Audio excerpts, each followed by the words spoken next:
Je suis heureuse de vous avoir ici. Suivez mon histoire jusqu'à la fin et commentez la ville d'où vous regardez.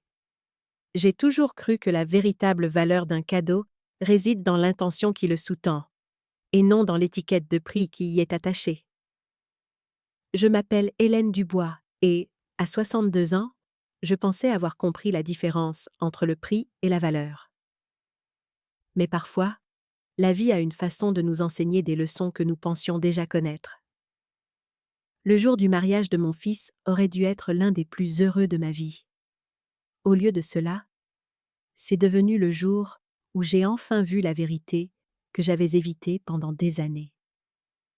Le matin du mariage d'Antoine s'est levé, clair et lumineux, le genre de journée d'octobre parfaite qui ressemble à un cadeau en soi. J'étais assise à ma coiffeuse, me maquillant avec soin, essayant de dissimuler les rides de soucis qui s'étaient creusées au fil des ans. La boîte en bois antique à côté de moi contenait un cadeau que j'avais mis des semaines à préparer. La montre de poche de son père, soigneusement restaurée. « Tu es belle, Hélène », dis-je à mon reflet, en pratiquant le sourire que j'arborerais toute la journée. La femme dans le miroir me regarda avec une incertitude dans les yeux. Quelque chose dans cette journée semblait différent, comme se tenir au bord d'une falaise en sachant qu'un vent fort approchait. Marc, mon défunt mari, avait donné cette montre de poche à Antoine quand il n'était qu'un garçon. « Pour quand tu deviendras un homme ?» avait-il dit. Antoine l'avait chérie jusqu'à l'université, où elle avait été endommagée lors d'une fête. Il l'avait jetée dans un tiroir et l'avait oubliée. Après le décès de Marc il y a 5 ans, je l'ai retrouvé en aidant Antoine à déménager dans son nouvel appartement. Pendant 3 semaines, j'avais travaillé sur cette montre. J'avais poli le boîtier jusqu'à ce qu'il brille, remplacé le cristal fissuré et fait graver une minuscule inscription à l'intérieur.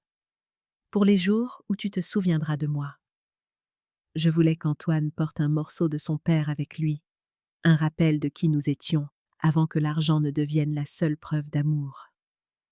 Mes mains tremblaient légèrement en emballant le cadeau dans du papier argenté. L'apprécierait-il ?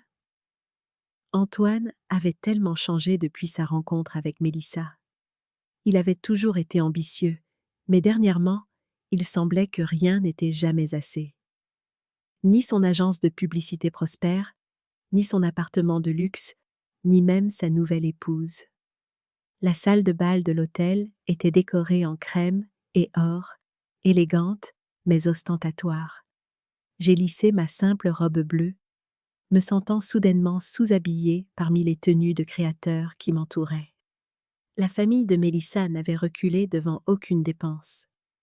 Des centres de table en cristal captaient la lumière des lustres et le champagne coulait à flots de fontaines à chaque coin. « Maman, tu es là !» cria Antoine en se dirigeant vers moi. Il était magnifique dans son smoking, ressemblant tellement à son père que cela me serra le cœur. « La cérémonie commence dans 1 heure. Tu es assise avec l'oncle Robert à la table 3. »« Pas à la table familiale, » notai-je silencieusement, mais je gardai mon sourire fermement en place. « Tu es si beau, Antoine. Ton père serait fier. » Une ombre traversa son visage à la mention de Marc. « Ouais, eh bien, » dit-il en vérifiant sa montre, une Rolex neuve et brillante. « Je dois vérifier certaines choses. Mets-toi à l'aise. » Il était parti avant que je puisse répondre, me laissant seule avec mon cadeau serré contre ma poitrine. Je trouvai mon chemin jusqu'au bar, commandai un verre de vin blanc et essayai de me fondre dans le décor comme je le faisais toujours lors de ces événements. Un jeune serveur s'approcha de moi. « Madame Dubois, la danse mère-fille s'est déplacée après les toasts. Monsieur Dubois voulait que je vous prévienne. » Encore un changement sans me consulter. J'ai hoché la tête et pris une longue gorgée de mon vin. Je m'étais entraînée pour notre danse pendant des semaines. La cérémonie était belle, bien qu'impersonnelle. Mélissa était éblouissante dans sa robe de créateur, et Antoine lui souriait radieusement alors qu'ils échangeaient leurs vœux. J'observais depuis la 3e rangée épongeant des larmes qui étaient à la fois de joie et de tristesse. Mon garçon était marié, et d'une certaine manière, je me sentais plus éloignée de lui que jamais. À la réception, je me suis retrouvée assise avec des parents éloignés et la vieille grand-tante de Mélissa, loin de la table familiale principale où Antoine était assis avec ses nouveaux beaux-parents. La conversation coulait autour de moi pendant que je picorais mon saumon, me demandant quand viendrait le bon moment pour donner mon cadeau à Antoine. Après le dîner, après la coupe du gâteau et les toasts, aucun de ma part, Antoine avait demandé à son patron de porter le toast des parents à la place. J'ai enfin trouvé mon occasion. Antoine était momentanément seul au bar, attendant un verre. « Antoine ?» dis-je en m'approchant avec le paquet emballé d'argent. « J'ai quelque chose pour toi, un cadeau de mariage. » Il se tourna, un verre de scotch à la main. « Maman, tu n'avais pas à nous offrir quoi que ce soit. Le chèque que tu as envoyé était plus que suffisant. » Mais ses yeux s'illuminèrent à la vue du paquet. Antoine avait toujours aimé recevoir des cadeaux, même enfant. « C'est spécial, » dis-je doucement. « C'était à ton père. » Son expression changea très légèrement. « Ouvrons-le par ici, » dit-il, me guidant vers un coin plus calme de la salle de bal où un petit groupe de ses amis discutait. Je retins mon souffle alors qu'il déchirait le papier argenté. La boîte en bois brillait sous les lustres, et quand il l'ouvrit, la montre de poche restaurée reposait dans du velours sombre, son tic-tac régulier. Pendant un instant, juste un instant, j'ai revu mon garçon, celui qui avait pleuré aux funérailles de son père, s'agrippant à ma main et promettant de prendre soin de moi. Puis quelque chose frémit dans ses yeux. « Tu as réparé la vieille montre de papa. » Sa voix était plate, sans impression. « Oui, » dis-je, ma voix soudainement petite dans la grande pièce. « J'ai fait remplacer le cristal et réparer le mécanisme. Regarde à l'intérieur du boîtier. Il y a une inscription. » Antoine retourna la montre nonchalamment, jetant à peine un coup d'œil aux mots que j'avais soigneusement choisis. Puis, il la referma avec un claquement sec qui sembla résonner dans ma poitrine. « C'est une blague ?» demanda-t-il, sa voix soudainement assez forte pour que ses amis se tournent pour regarder. « Tu as réparé les vieilleries de papa pour mon cadeau de mariage. » Les mots me frappèrent comme une gifle. « Ce ne sont pas des vieilleries, Antoine.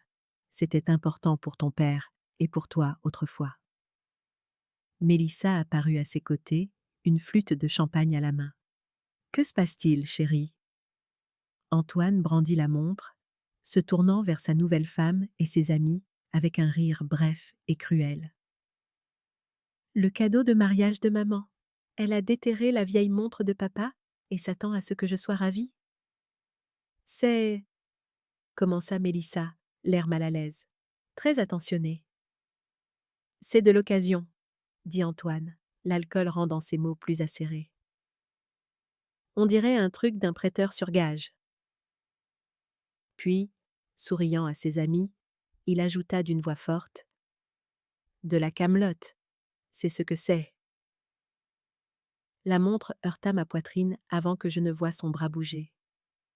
La boîte en bois tomba bruyamment contre ma chaise, la montre roulant sur le sol, son cadran se fissurant à nouveau. Personne ne bougea. Une femme près de lui couvrit un sourire avec son verre.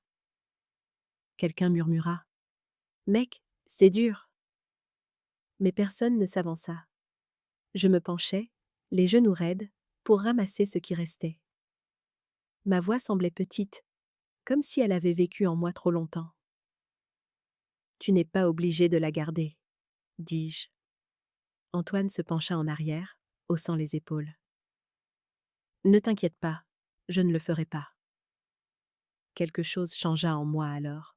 Pas une rupture exactement, mais une fermeture silencieuse d'une porte. Je me relevai, tenant la montre dans ma paume.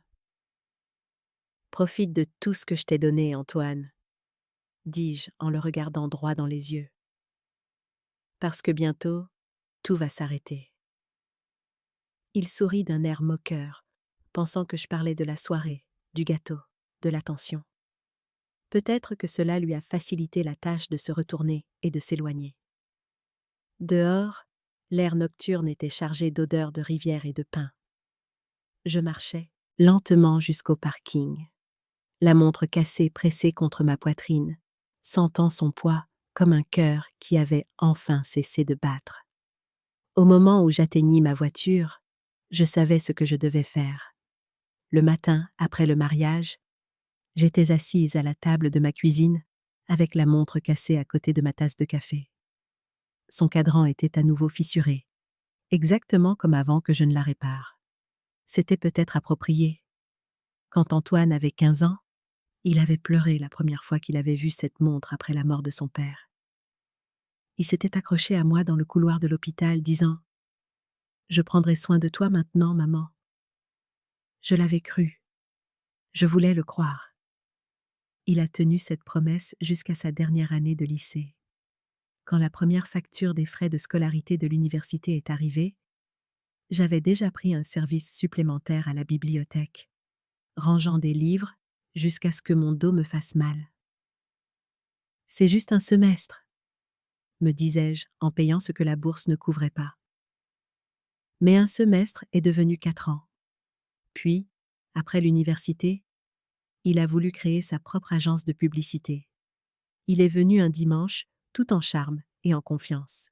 « Maman, c'est une affaire sûre. 70 000 € pour commencer, mais j'ai des projections. J'ai juste besoin que tu te portes garante. » J'ai hésité. C'est beaucoup d'argent. Antoine a souri comme il le faisait toujours quand il voulait quelque chose.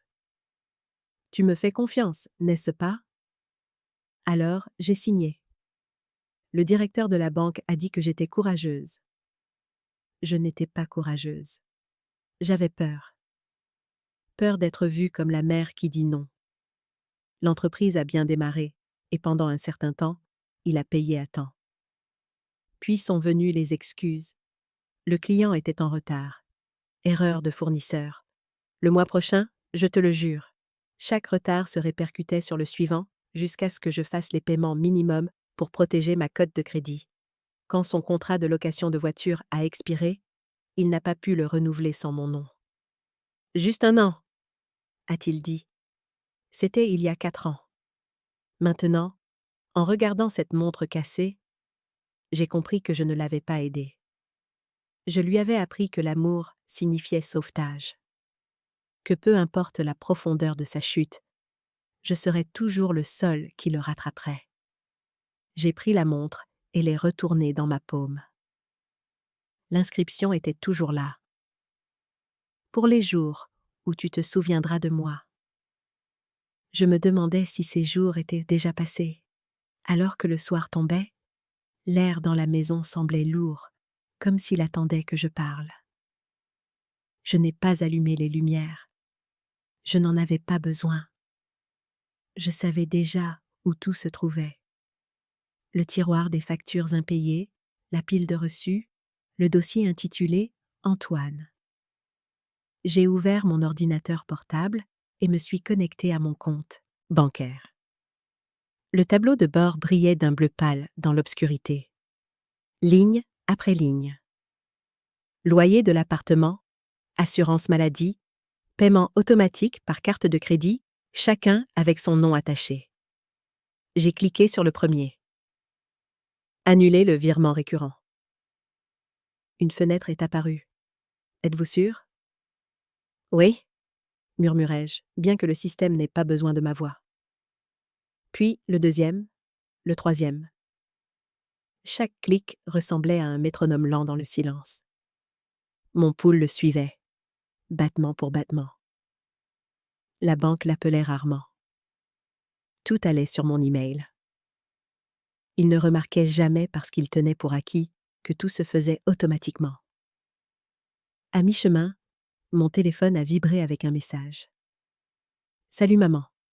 Merci encore d'avoir couvert l'assurance ce mois-ci. Je te rembourserai bientôt. Promis. » J'ai regardé les mots, mon pouce planant au-dessus de l'écran. Puis, j'ai retourné le téléphone, face contre la table. Quand je suis arrivée au compte du prêt commercial, son agence de publicité, j'ai hésité. J'avais effectué chaque paiement mensuel pendant près de 2 ans pour empêcher les intérêts de détruire ma cote de crédit. J'ai de nouveau déplacé le curseur. Ma main tremblait. Ma bouche était sèche. Le système a clignoté en rouge. Le non-paiement générera des frais de retard. Qu'il en soit ainsi, dis-je doucement. Et puis la voiture, la BMW, toujours à mon nom. J'ai cherché le dossier sur mon bureau, ouvert la copie numérique et lu les lignes que j'avais survolées il y a 4 ans. Propriétaire principal, Hélène Dubois. Antoine ne l'a jamais réalisé. Il tenait pour acquis qu'elle était à lui. J'ai posé ma main sur la souris, respirant lentement, sentant le tremblement s'apaiser. Quand j'ai cliqué sur « Demander une suspension de transfert », il a affiché « Traitement de la demande ». Vérification du propriétaire requise. « Prenez votre temps », murmurai-je. L'email de confirmation est arrivé quelques secondes plus tard. Mon cœur a battu un grand coup, puis s'est calmé. Je me suis penchée en arrière dans le fauteuil pour la première fois depuis des années. Aucune partie de ma vie n'était plus liée à son nom. La pièce est tombée dans le silence, à l'exception du doux bourdonnement de l'ordinateur portable. Constant, patient et libre. Tout a commencé par le premier appel 2 jours plus tard. « Maman, le virement pour le loyer n'est pas passé », dit Antoine, sa voix sèche et professionnelle. « Peux-tu vérifier ton compte ?» J'ai gardé ma voix égale. « Il n'est pas passé parce que je l'ai annulé. » Un rire court et incrédule. « Tu as dû mal cliquer. Je vais arranger ça. » « Je n'ai pas mal cliqué, » dis-je. « Tu as 33 ans, Antoine. Il est temps que tu paies tes propres factures. » Silence, puis un reniflement. « C'est ridicule. Tu m'as toujours aidé. Qu'est-ce qui te prend ?»« Rien, » dis-je. « C'est justement ça le problème. Plus rien ne se passe. » Il a raccroché sans dire au revoir. Le week-end, il y avait 4 appels manqués et 3 nouveaux messages vocaux, chacun plus en colère que le précédent. Le 4e est arrivé tard dans la nuit. « Tu penses que me couper les vivres m'apprendra quelque chose ? Tu vas le regretter quand le prêt affectera ta cote de crédit. » Je n'ai pas répondu. J'avais déjà transmis les documents à l'avocat qui s'était occupé de la succession de mon défunt mari. Il m'avait dit un jour « On ne peut pas sauver quelqu'un qui confond aide et propriété. » Maintenant, je comprenais. Le lendemain matin, une enveloppe est arrivée de la société de financement. Saisie du véhicule prévu en attente de vérification. Ma signature était toujours dans leur dossier.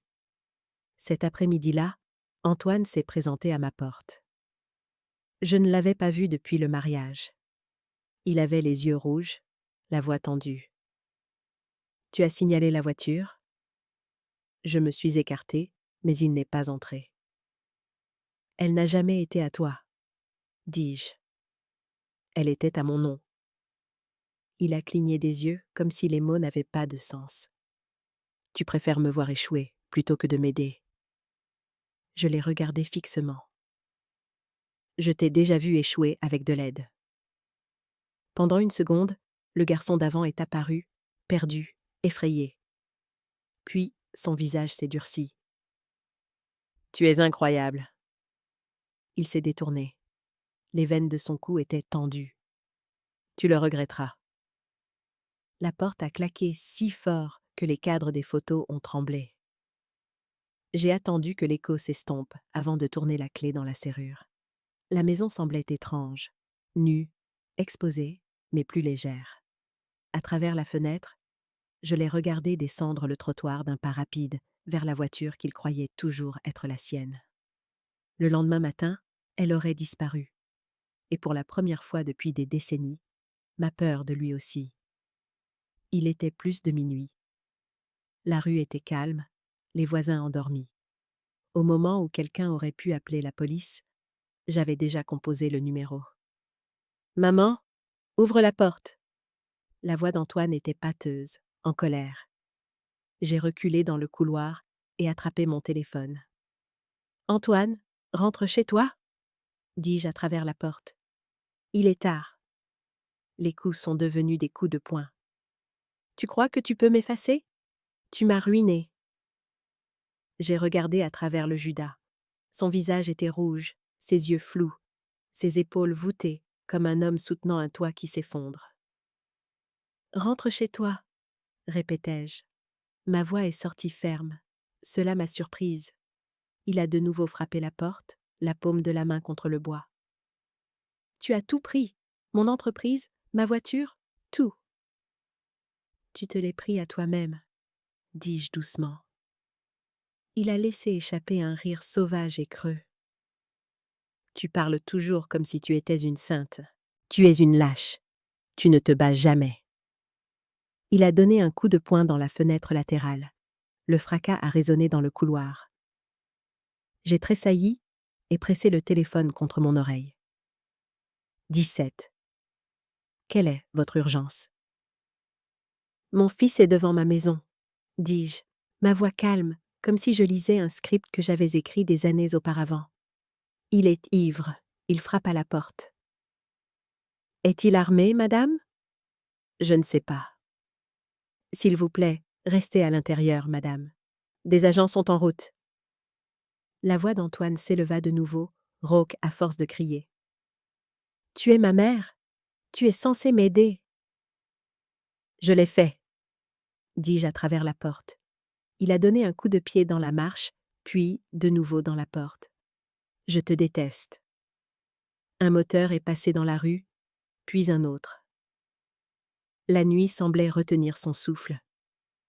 Dans le silence, j'ai entendu ses sanglots. Des sanglots profonds, brisés, furieux qui ne ressemblaient pas à l'homme qu'il prétendait être.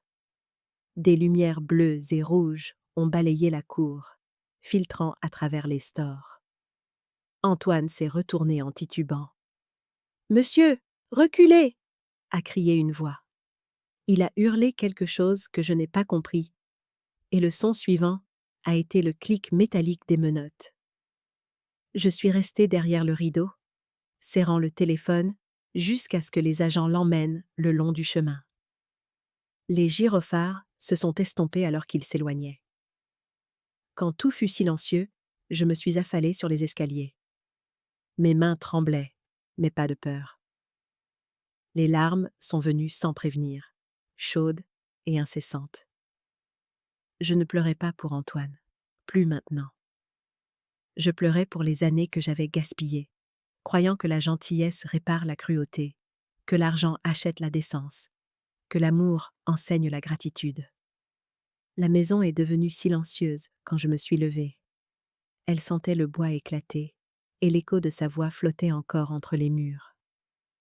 J'ai de nouveau verrouillé la porte, non par peur, mais pour clore le chapitre. Puis, j'ai éteint la lumière. Le matin est arrivé comme un étranger à la porte, silencieux, poli, prétendant que rien ne s'était passé. L'ampoule du porche avait volé en éclats, là où Antoine l'avait frappé, éparpillant du verre sur les marches. Je l'ai balayé soigneusement, les poils du balai chuchotant contre le bois. Une fine ligne de sang a perlé sur mon pouce, là où un éclat de verre avait traversé la pelle à poussière. J'ai appuyé dessus avec une serviette en papier et regardé le rouge s'estomper dans le papier. Le téléphone clignotait avec des appels manqués. 2 des voisins, un de Sophie, ma vieille amie qui croit encore aux réconciliations. Je les ai laissés sonner jusqu'à ce que je réponde au 4e. « Hélène, j'ai entendu que la police est venue la nuit dernière, » dit Sophie, sa voix portant ce mélange d'inquiétude et de curiosité que les gens utilisent quand ils veulent des détails sans les demander. « Oui, dis-je simplement. C'était Antoine. » Pause, puis doucement. Tu sais, il ne pense pas ces choses, n'est-ce pas? Il est juste perdu. Je sais, dis-je. Il est perdu depuis longtemps. Peut-être que tu pourrais lui parler. Trouver un moyen de revenir en arrière avant qu'il ne soit trop tard. Trop tard pourquoi? Demandai-je, bien que je le sache déjà. Elle soupira. Pour le pardon. Peut-être. Je l'ai remercié, promis d'y réfléchir et raccroché. Le téléphone semblait lourd dans ma main, comme s'il portait tous les mots que je n'avais jamais dits. Pour la première fois depuis des années, l'écran est resté sombre par la suite. Pas de retrait, pas de virement, pas de notification, juste le silence. J'ai rempli la bouilloire et attendu qu'elle bout. Elle a sifflé trop fort, un rappel que je pouvais encore choisir des choses petites et normales. J'ai versé le thé, me suis assise près de la fenêtre et ai ouvert le livre qui avait pris la poussière sur la table d'appoint pendant des mois. Les mots sont venus lentement au début, puis régulièrement. Entre les paragraphes, j'ai réalisé que je n'écoutais plus les bruits de pas. Quand j'ai fini le chapitre, le thé était froid. Je l'ai bu quand même. Des mois ont passé avant que j'entende à nouveau son nom. À ce moment-là, la maison avait trouvé son rythme. Matin calme, après-midi doux. La paix avait maintenant un poids, quelque chose que l'on pouvait sentir dans ses mains. Sophie a appelé un après-midi alors que je triais le courrier. « Hélène, tu as vu le journal ?» demanda-t-elle. Sa voix était prudente, comme si elle marchait sur du verre brisé. « Non, » dis-je. Il ferme son entreprise. Quelque chose à propos de dette. C'est dans la section des affaires locales.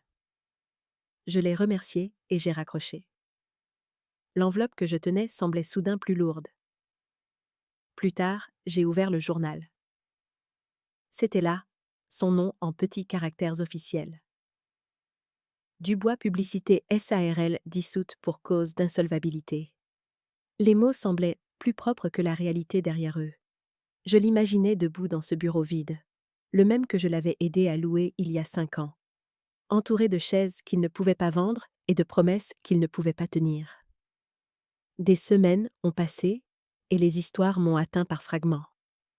Il avait vendu ses meubles, déménagé dans une chambre louée dans les quartiers ouest. Quelqu'un de la banque a appelé pour vérifier un ancien dossier, un formulaire de garant toujours à mon nom. Je leur ai dit qu'il était déjà clos. Un soir, en payant mes factures en ligne, j'ai vu un avis de tribunal public pour Antoine Dubois. Prêts en souffrance, soldes impayés, perte totale dépassant 70 000 €. Le chiffre ne m'a pas fait mal. Il portait chaque lettre comme un hommage à la vie que nous avions tous les deux perdue en chemin. Sophie a rappelé quelques jours plus tard. « J'ai entendu dire qu'il boit beaucoup, » dit-elle. « Certaines personnes n'apprennent pas avant d'avoir touché le fond. » J'ai plié le journal en deux. « C'est peut-être à ça que sert le fond, » dis-je. Cette nuit-là, je suis restée près de la fenêtre à regarder les lampadaires scintiller contre les arbres. Quelque part là-dehors, il apprenait la leçon dont je l'avais protégé toute une vie. Personne n'échappe à la vérité pour toujours. Je n'ai ressenti aucun triomphe, seulement du soulagement. Le vent est passé sur le porche, frôlant la nouvelle ampoule que j'avais vissée ce matin-là. Sa lueur était stable, calme. « Enfin, » murmurai-je, « la vie enseigne ce que je ne pouvais pas. » Une année entière s'est écoulée avant que son écriture ne me parvienne à nouveau. L'enveloppe est arrivée un mardi, glissée entre la facture d'électricité et un prospectus de solde. Mon nom était écrit à l'encre bleue, tremblante mais familière. L'adresse de l'expéditeur était celle d'une maison de transition en périphérie d'Angers. Je me suis assise à la table de la cuisine, traçant le bord du papier avant de l'ouvrir. Il sentait l'encre bon marché et la fumée de cigarette quand j'ai déplié les feuilles. « Maman, » commençait-elle. « Je suis désolée pour tout. Je suis sobre depuis 8 mois maintenant. Je travaille à temps partiel dans une imprimerie. Ce n'est pas grand-chose, mais c'est honnête. Je pense chaque jour à ce que j'ai fait cette nuit-là, à la façon dont je t'ai parlé. Tu ne méritais pas ça. J'ai lu lentement, ligne par ligne. Il n'y avait pas de colère dans les mots, pas d'arrogance, seulement de la lassitude. Je sais que je ne mérite rien de ta part, mais je veux te voir. Peut-être un café ou un dîner dans un endroit calme. Je ne demande pas d'argent, juste une chance de réparer les choses. S'il te plaît, tu me manques. J'ai posé la lettre. J'ai regardé l'écriture qui avait autrefois rempli les cartes d'anniversaire et les listes de courses. Elle semblait plus petite maintenant, comme si l'homme qui l'avait écrite avait enfin rencontré le garçon qu'il avait été. Pendant un long moment, je n'ai pas bougé. L'horloge de la cuisine battait doucement, presque en rythme avec les mots qui flottaient encore dans ma tête. Quand j'ai finalement pris la lettre, je ne l'ai pas déchirée.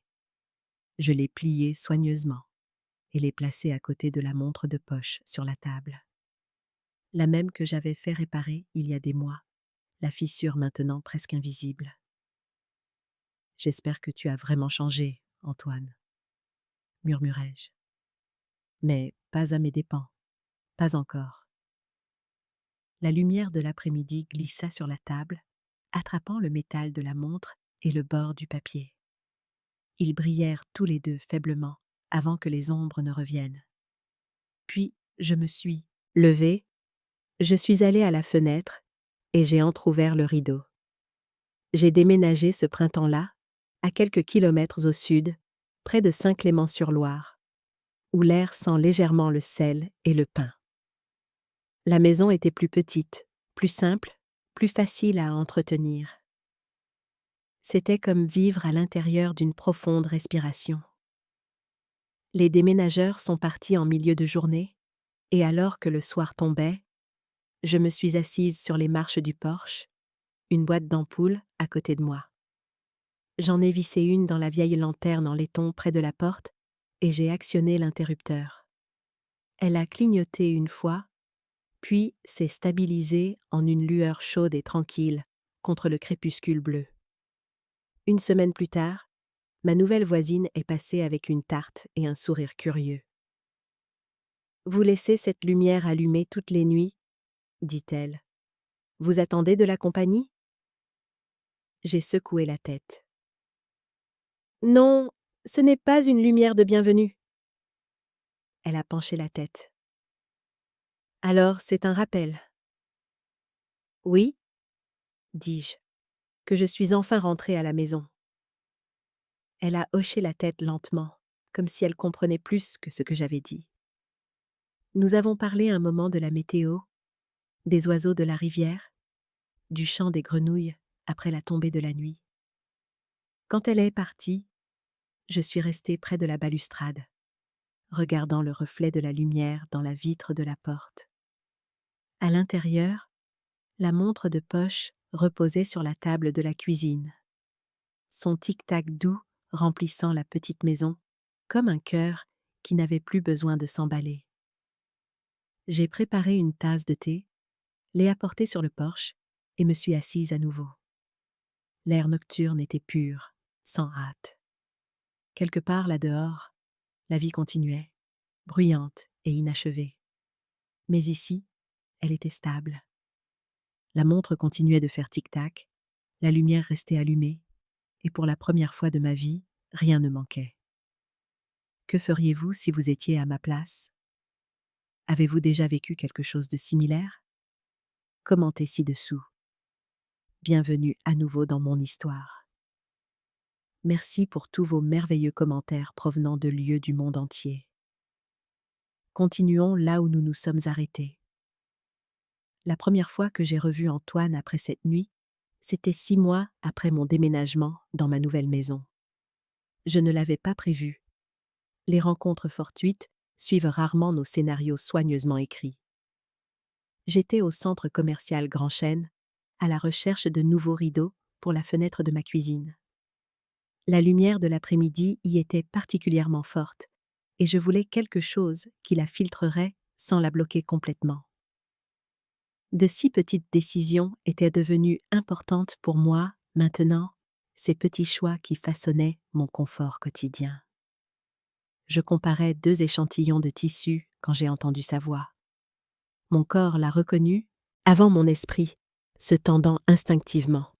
« Je pense que le beige irait mieux avec les plans de travail, » dit-il. Je me suis retournée lentement, les échantillons de tissu toujours dans mes mains. Antoine se tenait à quelques mètres de là, plus mince que dans mon souvenir, portant une simple chemise qui aurait eu besoin d'un coup de fer. Fini la montre de créateur, la coupe de cheveux chère. Son visage avait de nouvelles rides autour des yeux. « Bonjour, Antoine », dis-je, surprise de la fermeté de ma voix. Il a déplacé son poids d'un pied à l'autre. « Salut, maman. » Les mots flottaient entre nous, des ponts inadéquats au-dessus d'un vaste canyon. « Comment savais-tu que j'étais ici ?» demandai-je en pliant soigneusement les échantillons de tissu. « Je ne savais pas. Je travaille à l'imprimerie dans l'aile Est, » fit-il d'un geste vague. Pause déjeuner. C'était donc là qu'il avait atterri, dans le même centre commercial où il s'était plaint autrefois que les magasins n'étaient pas assez exclusifs à son goût. La vie avait parfois un sens de la symétrie particulier. « Tu as l'air en forme, » dit-il, et je pouvais l'entendre essayer de garder sa voix décontractée. « La nouvelle maison te convient ?» J'ai hoché la tête. « Oui, c'est paisible. » Un silence gênant s'est installé entre nous, rempli de toutes les choses que nous ne disions pas. J'ai remarqué ses mains, propres mais avec des taches d'encre autour des ongles. Des mains de travailleur maintenant. Une assistante du magasin s'est approchée avec un autre échantillon de tissu. « Madame Dubois, j'ai trouvé cette couleur terre cuite que vous demandiez. »« Merci, » dis-je en prenant le nouvel échantillon. Quand j'ai regardé à nouveau, j'ai pu voir Antoine calculer, se demandant si j'avais de l'argent pour de nouveaux rideaux, mais rien à lui consacrer. L'ancien Antoine aurait fait une remarque acerbe. Celui-ci s'est contenté de hocher légèrement la tête. « Je devrais retourner au travail, » dit-il. « C'était bien de te voir. » Il s'est tourné pour partir, puis s'est arrêté. Je pensais ce que j'ai écrit dans la lettre, chaque mot. Avant que je puisse répondre, il s'est éloigné, disparaissant dans le flot des acheteurs. Je suis restée là, tenant 3 échantillons de tissus différents, ayant l'impression de venir de vivre un tremblement de terre que personne d'autre n'avait remarqué. L'assistante du magasin a souri vivement. « Avez-vous pris une décision, madame ?»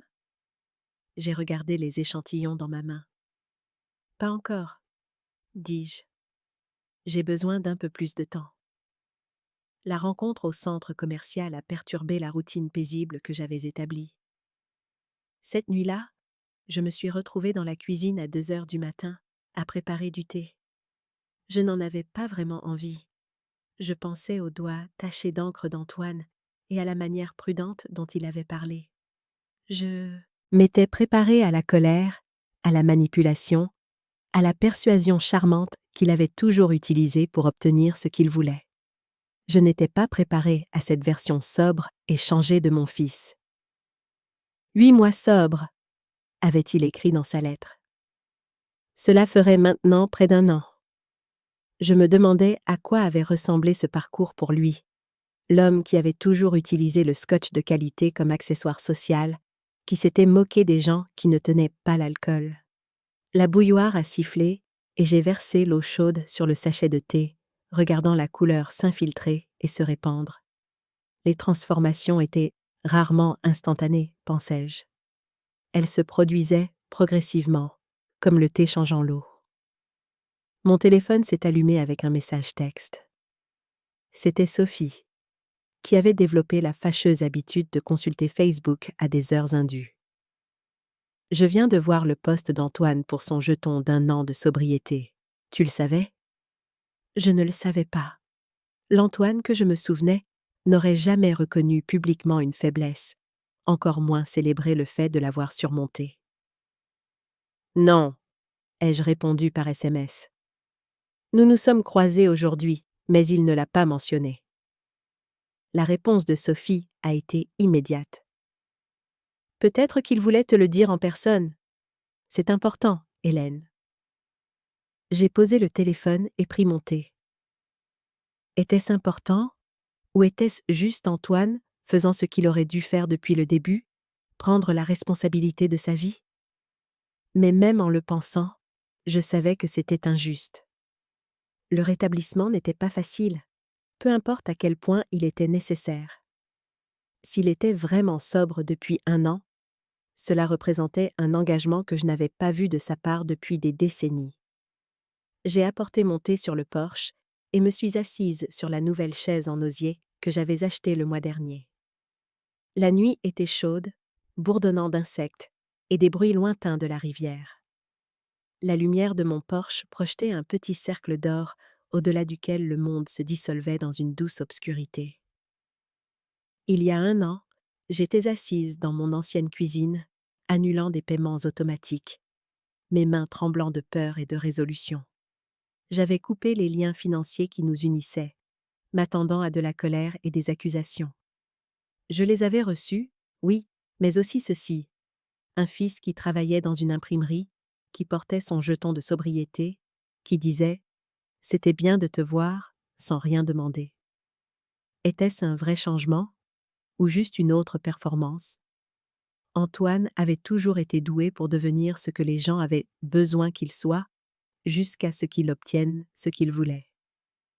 Le thé a refroidi dans mes mains alors que j'étais assise là, écoutant la nuit et les questions auxquelles je ne pouvais pas répondre. La bibliothèque communautaire de Saint-Clément-sur-Loire est devenue mon sanctuaire après le déménagement. 3 matins par semaine, je faisais du bénévolat au bureau de référence, aidant les usagers à trouver des livres ou à naviguer sur les systèmes informatiques. Les autres bénévoles étaient pour la plupart des retraités comme moi, et nous avions formé une camaraderie confortable. Éléonore, ma nouvelle voisine, celle qui avait apporté la tarte de bienvenue, y travaillait aussi, cataloguant les nouvelles acquisitions. Elle était veuve depuis 7 ans et s'était construit une vie si complète et satisfaisante que cela me donnait de l'espoir pour mon propre avenir. « Quelqu'un a demandé de tes nouvelles ?» a dit Éléonore un mercredi après-midi, alors que nous rangions des retours ensemble. « Oh !» J'ai glissé un exemplaire usé de Jane Eyre à sa place. « Qui ?»« Un jeune homme de l'imprimerie. Il vient pour l'entretien de nos photocopieurs. Il a demandé si je connaissais une certaine Hélène Dubois. » Ma main s'est immobilisée sur le chariot de livres. « Qu'est-ce que tu lui as dit ?» Éléonore m'a jeté un regard mesuré. « Que je transmettrais un message s'il en avait un.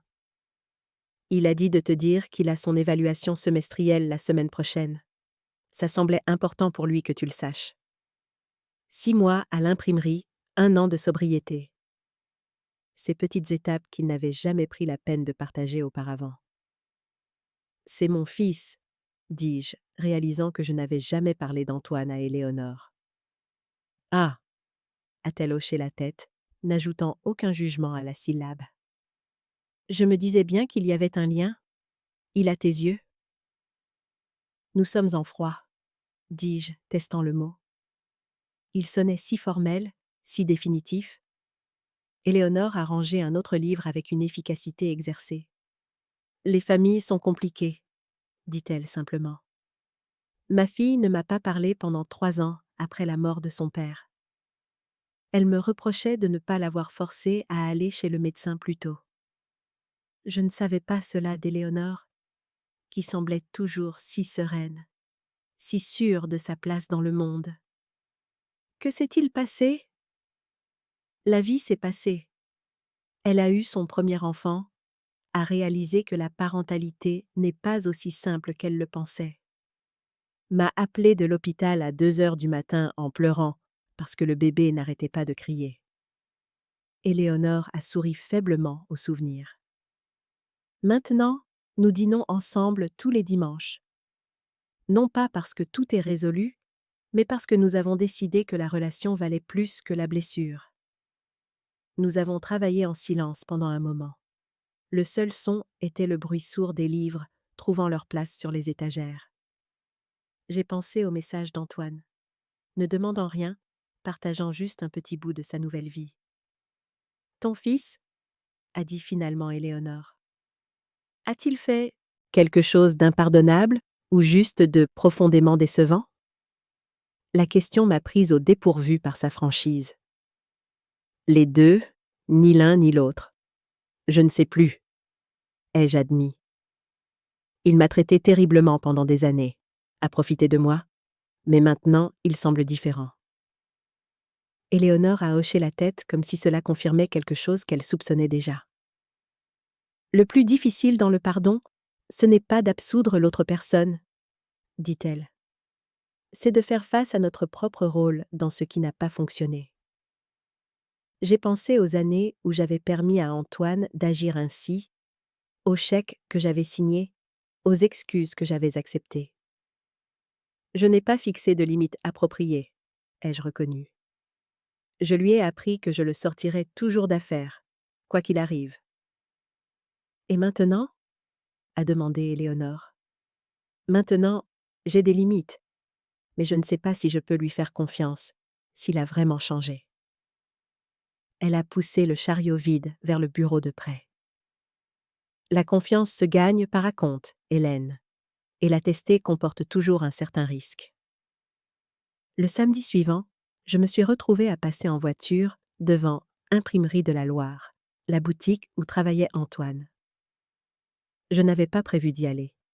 Je me suis dit que je faisais juste des courses, mais j'étais là, ralentissant en passant devant la vitrine, essayant de l'apercevoir à travers les fenêtres. Je n'ai pas vu Antoine, mais j'ai vu une affiche dans la vitrine annonçant leur service. L'un d'eux était la réparation et la gravure de montres sur mesure. La coïncidence m'a fait rire doucement. Bien sûr, il finirait par travailler dans un endroit qui réparait des montres. Les petites ironies de la vie ne cessaient jamais. J'ai continué à conduire, tournant sur la route qui menait vers le quartier des parents de Mélissa. Un autre détour imprévu. Depuis le mariage, je n'avais eu aucune nouvelle du mariage d'Antoine, bien que je me sois souvent demandé comment il avait survécu à sa chute. La maison de ses beaux-parents était exactement comme dans mon souvenir. Grande, parfaitement entretenue, avec des couronnes de saison sur les portes d'entrée double. En passant lentement devant, j'ai remarqué des cartons de déménagement empilés sur le porche et un panneau « À vendre » sur la pelouse manucurée. Déménageait-il? Ou était-ce Mélissa? Le mariage avait-il survécu à l'effondrement financier d'Antoine? Je ne lui avais pas posé la question au centre commercial, et il n'avait pas offert l'information. Juste à ce moment-là, la porte d'entrée s'est ouverte, et Mélissa elle-même est apparue, dirigeant deux déménageurs qui portaient un grand miroir. Elle avait l'air plus mince, ses cheveux plus courts qu'au mariage. Elle n'a pas remarqué ma voiture alors que je passais. Je ne me suis pas arrêtée. Ce qui s'était passé entre Mélissa et Antoine était leur affaire, pas la mienne. Mais la voir a remué des sentiments compliqués. Une colère résiduelle face à la façon dont elle était restée là, pendant qu'Antoine m'humiliait, mêlée à une sympathie inattendue. Elle avait épousé un homme et s'était retrouvée avec un autre lorsque la façade s'était effondrée. Sur le chemin du retour, j'ai pensé aux mots d'Éléonore. La confiance se gagne par acompte. Antoine avait fait ses versements, semblait-il, en restant sobre, en gardant un emploi, en ne me demandant pas d'aide, malgré ce qui devait être une chute douloureuse par rapport à son style de vie précédent. Mais était-ce suffisant? Un certain nombre de petites actions responsables pouvaient-elles effacer le souvenir de lui, me jetant cette montre, de lui frappant à ma porte, ivre et menaçant? De toutes les fois où il avait pris mon aide pour acquise, me traitant comme une ressource plutôt que comme une personne. Je n'avais pas de réponse. Mais pour la première fois, je posais la question sans rejeter immédiatement la possibilité d'une réconciliation. Quand je suis rentrée à la maison, je suis allée directement au tiroir de la cuisine où je gardais la lettre d'Antoine. Je l'ai relue, cherchant des signes que j'aurais pu manquer, un langage manipulateur, des culpabilisations subtiles. Je n'en ai trouvé aucune, juste une simple excuse et une demande de me voir. À côté de la lettre se trouvait la montre de poche, que j'avais finalement fait réparer correctement par un bijoutier en ville. Elle faisait tic-tac de manière régulière, fiable. Un cœur mécanique battant la mesure parfaite. Je l'ai prise, sentant son poids dans ma paume. Marc avait aimé cette montre, avait voulu qu'Antoine l'ait quand il deviendrait un homme digne de son héritage. Peut-être qu'elle avait toujours été destinée à ce moment, où Antoine commençait enfin à devenir la personne que son père avait espéré qu'il devienne. J'ai reposé la montre et j'ai pris le téléphone. J'appellerai d'abord Sophie. Elle saurait comment aborder cela, comment procéder avec prudence, tout en laissant la porte entr'ouverte. Sophie a répondu à la 3e sonnerie, sa voix s'éclaircissant quand elle a réalisé que c'était moi. « Hélène, je pensais justement à toi. Comment vas-tu » ? « J'envisage de recontacter Antoine, » dis-je, sautant les politesses habituelles. Je l'ai croisé la semaine dernière et il semblait différent. La ligne est restée silencieuse un moment. « Eh bien, » dit finalement Sophie, « c'est inattendu. Bonnement inattendu, je pense. Qu'est-ce qui a provoqué cela ?» Je lui ai raconté la rencontre au centre commercial, le message par l'intermédiaire d'Éléonore, le passage devant son lieu de travail. Il n'a pas demandé d'argent ni d'aide. Il vit juste sa vie, essayant de construire quelque chose de nouveau. C'est prometteur, a convenu Sophie. Mais Hélène, es-tu sûre d'être prête ? La dernière fois que tu l'as vu avant le centre commercial, il était ivre et violent. Je sais. Le souvenir avait encore le pouvoir de faire battre mon cœur. Mais ce n'est plus qui il est maintenant. Du moins, je ne le pense pas. Les gens peuvent changer, dit Sophie prudemment. Mais cela demande du temps et du travail. A-t-il fait le travail ? Il est sobre depuis 1 an, dis-je. Il a un emploi stable. Il m'a envoyé une lettre et quand je n'ai pas répondu, il a respecté cette limite. Il n'a pas insisté. Sophie a soupiré, et je pouvais l'imaginer en train d'organiser ses pensées, de choisir ses mots avec soin. Sophie était mon amie depuis 30 ans. Elle avait vu tout l'arc de ma relation avec Antoine, m'avait averti de nombreuses fois que je l'encourageais dans son comportement. Je pense, dit-elle lentement, que cela pourrait valoir la peine de l'écouter. Pas chez toi, dans un lieu public, un endroit d'où tu peux partir si ça se passe mal. Et sans aucune attente que les choses redeviennent comme avant. Je ne veux pas que les choses redeviennent comme avant, dis-je fermement. Ce n'était sain pour aucun de nous deux. Bien, c'est bien, Hélène. Procède simplement avec prudence. Petit pas. Peut-être un café d'abord, pas un dîner. Après avoir raccroché, je suis restée assise à la table de ma cuisine pendant un long moment, regardant la lettre, regardant la montre. Puis j'ai repris le téléphone et composé le numéro qu'Antoine avait inclus au bas de sa lettre. Il a sonné 4 fois et je préparais ce que j'allais dire à sa messagerie vocale quand il a répondu, légèrement essoufflé. « Allô ? Antoine, c'est maman. » Une pause, le bruit d'une porte qui se ferme. « Maman, salut, je ne m'y attendais pas. » Il s'est interrompu, puis s'est ressaisi. « Ça fait plaisir d'entendre ta voix. J'ai eu ton message concernant ton évaluation semestrielle, dis-je. Félicitations. Merci, ça s'est bien passé. Il me donne plus de responsabilités avec le travail de conception. Je ne fais plus seulement tourner les machines. La conversation semblait guindée, formelle, comme des étrangers faisant la conversation, ce que nous étions, d'une certaine manière. Ce nouvel Antoine était quelqu'un que j'apprenais à peine à connaître. Je me demandais, dis-je, Si tu aimerais qu'on se voie pour un café, un de ces jours. Juste pour parler. Une autre pause.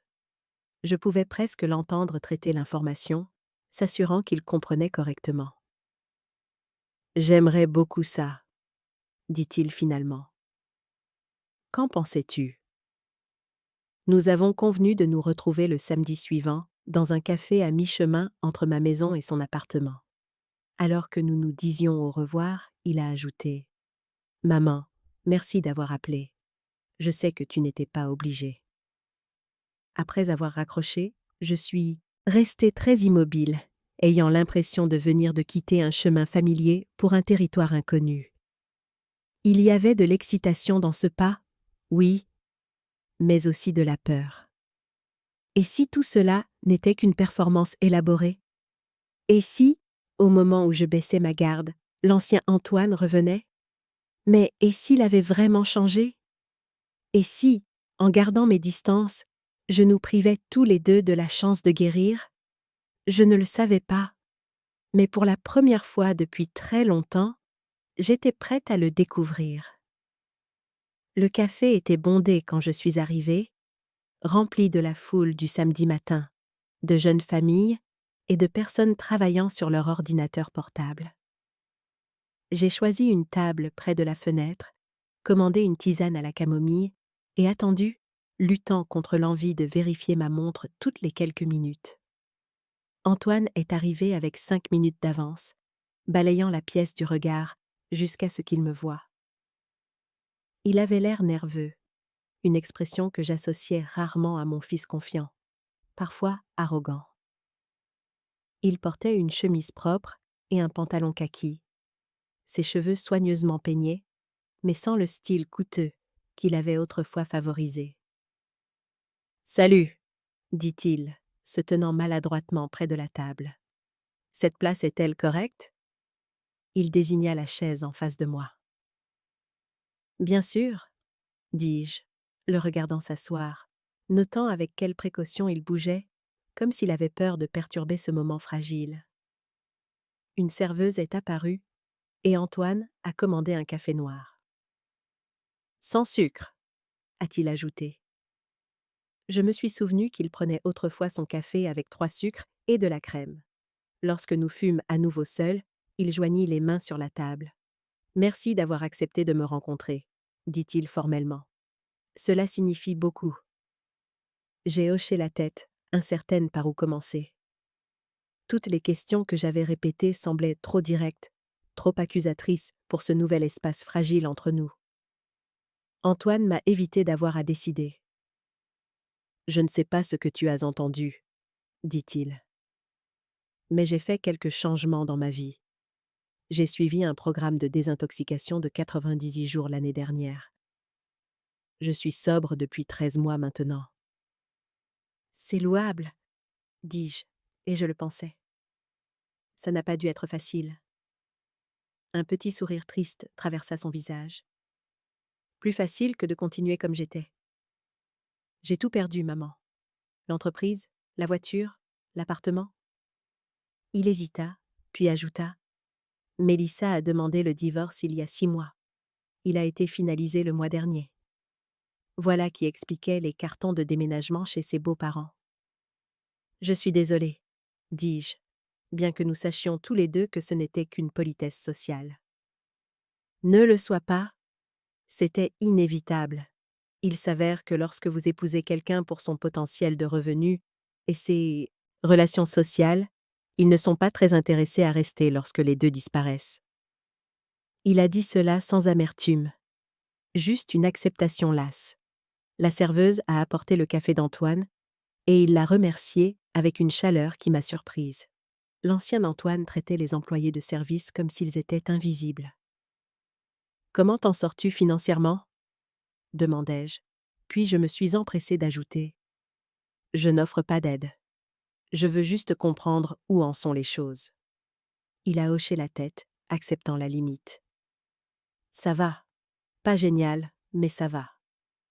J'ai une chambre dans une colocation. C'est petit, mais c'est propre et près du travail. Je suis sur un plan de paiement pour certaines dettes et d'autres. » Il haussa les épaules. Elles me suivront pendant des années, je suppose. Mais je m'en sors. Il a pris une gorgée de son café, et j'ai remarqué un léger tremblement dans sa main. Nervosité ou effet persistant du sevrage? Je n'étais pas sûre. Qu'est-ce qui t'a décidé à changer? Demandai-je. C'était la question qui me hantait depuis que j'avais reçu sa lettre. Était-ce juste le fait d'avoir touché le fond, ou y avait-il quelque chose de spécifique? Antoine a posé sa tasse avec précaution. Il n'y a pas eu un seul moment, c'était une série de moments. Il a regardé par la fenêtre, rassemblant ses pensées. La nuit où je suis venue chez toi, c'était le début. Me réveiller dans cette cellule, réalisant ce que j'avais fait. Mais même alors, je te rejetais encore la faute. Il a croisé mon regard directement. Il a fallu des semaines à n'avoir absolument rien, à dormir sur le canapé d'un ami, jusqu'à ce que même lui en ait marre de me voir postuler à des emplois que je jugeais indignes de moi et me faire rejeter quand même, avant que je comprenne vraiment ce que j'étais devenue. La voix d'Antoine est devenue plus basse, m'obligeant à me pencher pour l'entendre par-dessus le bruit du café. Il y a eu ce jour, j'étais assis dans un parc parce que je n'avais nulle part où aller. Et j'ai vu ce père apprendre à son fils à faire voler un cerf-volant. Le gamin avait peut-être 5 ans. Il riait à chaque fois que le cerf-volant piquait du nez et remontait. Et le père était si patient, lui montrant comment tenir la ficelle, comment courir avec. Il déglutit difficilement. Ça m'a rappelé papa. Comment il m'emmenait à la pêche.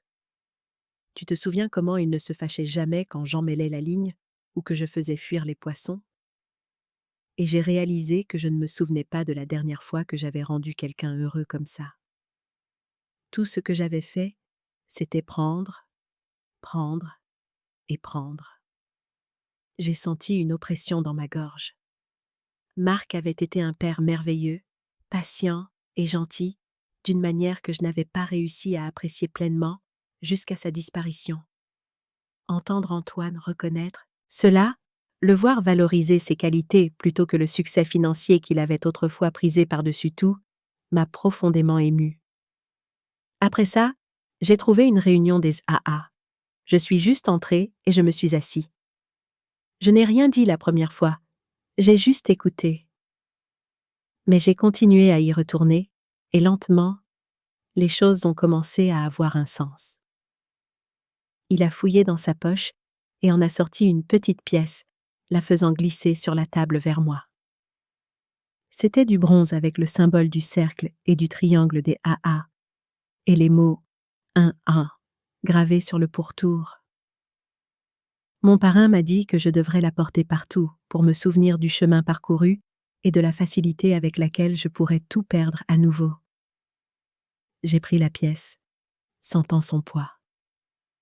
Une si petite chose pour représenter un changement si énorme. Je suis fière de toi, Antoine, dis-je, et je fus surprise de constater que je le pensais vraiment. Pas seulement pour être devenu sobre, mais pour avoir reconstruit ta vie selon tes propres termes. Ses yeux s'écarquillèrent légèrement, comme s'il ne s'attendait pas à des éloges. Je n'ai pas tout réparé, dit-il. Loin de là. Mais j'essaie. C'est tout ce que nous pouvons faire, dis-je en lui rendant la pièce. Essayez, puis réessayez demain. Nous avons parlé pendant près de 2 heures, passant des sujets difficiles à des sujets plus faciles, son travail à l'imprimerie, mon poste de bénévole à la bibliothèque, les livres que nous avions lus récemment.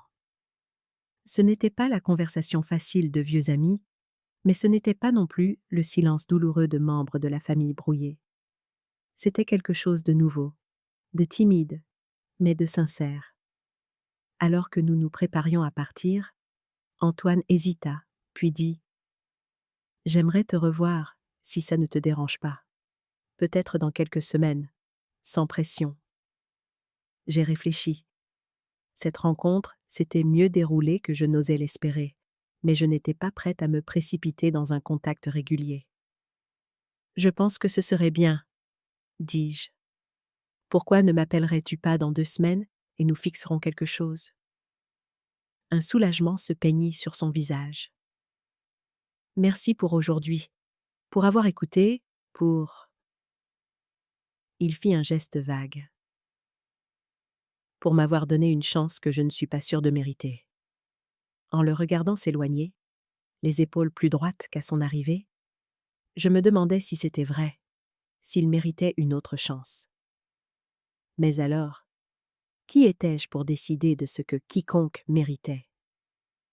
Nous faisions tous de notre mieux avec les vies que nous avions, faisant des erreurs, essayant de les expier, avançant, un pas timide à la fois. La maison était silencieuse à mon retour, le soleil de l'après-midi projetant de longs rectangles de lumière sur le sol du salon. Je me sentais émotionnellement épuisée par la rencontre avec Antoine, mais pas de la manière que j'avais redoutée. Il n'y avait pas de colère, pas de blessure rouverte, juste une douce fatigue qui venait de la navigation en terrain émotionnel inconnu. Je me suis préparé un sandwich, plus par routine que par faim, et l'ai apporté sur le porche avec un verre de thé glacé. La journée était chaude, mais pas inconfortable, une légère brise agitant les feuilles du vieux chêne dans le jardin. En mangeant, je me suis surprise à cataloguer mentalement les changements que j'avais observés chez Antoine. L'absence de vêtements et d'accessoires de marque, la manière plus réfléchie dont il parlait, les moments de vulnérabilité sincère. Ce n'étaient pas des ajustements superficiels destinés à impressionner. Ils semblaient provenir de changements plus profonds dans sa façon de se voir et de voir le monde. Le sandwich à moitié mangé, j'ai mis l'assiette de côté et fermé les yeux, écoutant les sons lointains de la vie du week-end. Une tondeuse à gazon quelque part dans la rue, des enfants qui rient dans un jardin, une voiture qui passe de temps en temps, des sons normaux, la vie ordinaire qui continue tout autour de moi pendant que mon propre paysage intérieur se déplace et se remodèle. La moustiquaire a grincé et j'ai ouvert les yeux pour trouver Éléonore traversant le porche pour me rejoindre. Elle portait une petite plante en pot, une sorte de succulente à fleurs. « Je pensais que tu aimerais ça pour la fenêtre de ta cuisine, » dit-elle en la posant sur la petite table entre nos chaises. Une fois qu'elle fleurit, les fleurs durent des mois. « Merci, » dis-je, sincèrement touchée. « C'est magnifique. » Éléonore s'installa dans l'autre chaise avec un soupir confortable. « Alors, » dit-elle, n'étant jamais du genre à tourner autour du pot. « Comment ça s'est passé avec ton fils ?» J'ai souri. Les nouvelles voyageaient vite dans notre petit quartier. « Mieux que prévu. Il a changé. Pas complètement, mais de manière significative. »« Les gens font ça parfois, » dit Éléonore d'un ton neutre. « Généralement quand ils ont perdu assez pour reconnaître ce qui compte. »« Il est sobre depuis plus d'1 an, » lui ai-je dit. « Il travaille régulièrement, vit selon ses moyens. » Ce sont de bons signes. J'ai hoché la tête, prenant une gorgée de mon thé. Je ne suis juste pas sûre de la suite. Nous avons convenu de nous revoir dans quelques semaines, mais au-delà de ça, ma voix s'est éteinte. Éléonore avait l'air pensive. Tu sais, quand Rebecca, ma fille, et moi avons recommencé à nous parler, nous avons dû créer une toute nouvelle relation. L'ancienne était trop endommagée, avait trop d'attentes intégrées. Nous avons dû repartir de zéro, presque comme des étrangers qui apprennent à se connaître. C'est ce que tu penses qu'Antoine et moi devrions faire ? Je pense, dit Éléonore prudemment, que tu ne peux pas redevenir la mère d'un jeune garçon, et il ne peut pas redevenir ce garçon. Vous êtes tous les deux des personnes différentes maintenant. La question est, quel genre de relation ces 2 personnes peuvent-elles construire ? C'était une question profonde, une que je n'avais pas pleinement considérée. J'avais été si concentrée sur la question de savoir si je devais laisser Antoine revenir dans ma vie que je n'avais pas pensé à la forme que cette reconnexion pourrait prendre. Je ne sais pas encore, ai-je admis. mais pour la première fois, je suis ouverte à le découvrir. Éléonore a hoché la tête, satisfaite. C'est plus que suffisant pour l'instant. Elle s'est levée, brossant des miettes invisibles de ses genoux. Arrose cette plante une fois par semaine, pas plus. Trop de gentillesse la tuera plus vite que la négligence. J'ai ri, reconnaissant la métaphore pour ce qu'elle était. Je m'en souviendrai. Après le départ d'Éléonore, je suis restée sur le porche jusqu'à ce que le soleil commence à se coucher, pensant à de nouvelles relations naissant des cendres des anciennes, à des plantes qui prospéraient avec juste la bonne quantité de soins, pas trop peu, à des secondes chances qui n'étaient pas vraiment des secondes chances du tout, mais des premières tentatives de quelque chose de complètement nouveau. Le jeudi suivant, j'ai reçu un SMS d'un numéro que je ne reconnaissais pas. Madame Dubois, c'est Julien Rivera. Je suis un ami d'Antoine DAA. Il a mentionné que vous aviez repris contact récemment. J'aimerais vous rencontrer pour un café si vous le voulez bien. Sans pression. J'ai regardé le message, confuse et légèrement alarmée. Qui était cette personne et pourquoi voudrait-il me rencontrer? Je n'avais jamais entendu Antoine mentionner un Julien. Avant que je puisse décider comment répondre, un autre message est apparu. Désolé, j'aurais dû expliquer. J'étais le parrain d'Antoine quand il est devenu sobre pour la première fois. Je l'ai connu tout au long de son parcours. Il ne sait pas que je vous contacte. C'était assez inhabituel pour que je décide d'appeler Sophie pour obtenir des conseils. C'est étrange, a-t-elle convenu après que je lui ai expliqué la situation, mais pas nécessairement inquiétant. Les parrains sont censés aider au rétablissement, y compris à la reconstruction des relations endommagées. Peut-être qu'il veut vous donner un contexte pour les changements d'Antoine? Ou peut-être qu'il veut me convaincre de faire confiance à Antoine avant qu'il ne l'ait mérité? Ai-je rétorqué. Il n'y a qu'une seule façon de le savoir, a souligné Sophie. Rencontre-le dans un lieu public, écoute ce qu'il a à dire et utilise ton jugement. Tu n'es obligé de rien faire par la suite. Après quelques considérations, j'ai renvoyé un SMS à Julien et j'ai accepté de le rencontrer le lendemain, au même café où j'avais rencontré Antoine. Mieux valait savoir de quoi il s'agissait que de se poser des questions. Julien est arrivé précisément à l'heure, ce qui a facilité son identification. Un homme au début de la cinquantaine, aux cheveux poivre, aisselle, et à la carrure mince de quelqu'un qui reste physiquement actif. Il portait un simple jean et un polo, rien de tape à l'œil. « Madame Dubois », dit-il en me tendant la main. « Merci d'avoir accepté de me rencontrer. Je sais que c'est peu conventionnel. »« Appelez-moi Hélène », dis-je en lui serrant la main. « Et oui, ça l'est. Je ne suis pas sûre de quoi en penser. » Il a souri, révélant des rides du rire autour de ses yeux. « Direct, j'apprécie ça. Ça vous dérange si je commande avant que nous parlions? Je sors tout juste du travail. » J'ai hoché la tête et il est allé au comptoir, revenant quelques minutes plus tard, avec un café noir et un bagel nature. « Construction », a-t-il expliqué, me voyant jeter un coup d'œil à ses bottes de travail. « Entrepreneur en bâtiment résidentiel. J'ai ma propre petite entreprise maintenant, mais ça n'a pas toujours été le cas. » Il a pris une bouchée de son bagel, a mâché pensivement, puis l'a posé. « Je devrais vous expliquer pourquoi je voulais vous rencontrer. Je suis le parrain d'Antoine depuis 13 mois. J'étais là le jour où il est entré dans sa première réunion, l'air d'avoir perdu tout ce qui valait la peine d'être eu. »« C'était le cas, » dis-je simplement. Julien a hoché la tête. « Oui, par ses propres actions. C'est important. Il le sait maintenant. Ça a pris du temps, mais il y est arrivé. » Il a pris une gorgée de son café. « Je ne contacte généralement pas les membres de la famille des personnes que je parraine. Ce n'est pas ma place.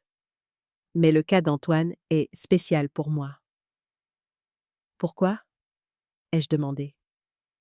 Parce que j'étais lui il y a 20 ans. L'expression de Julien est devenue sérieuse.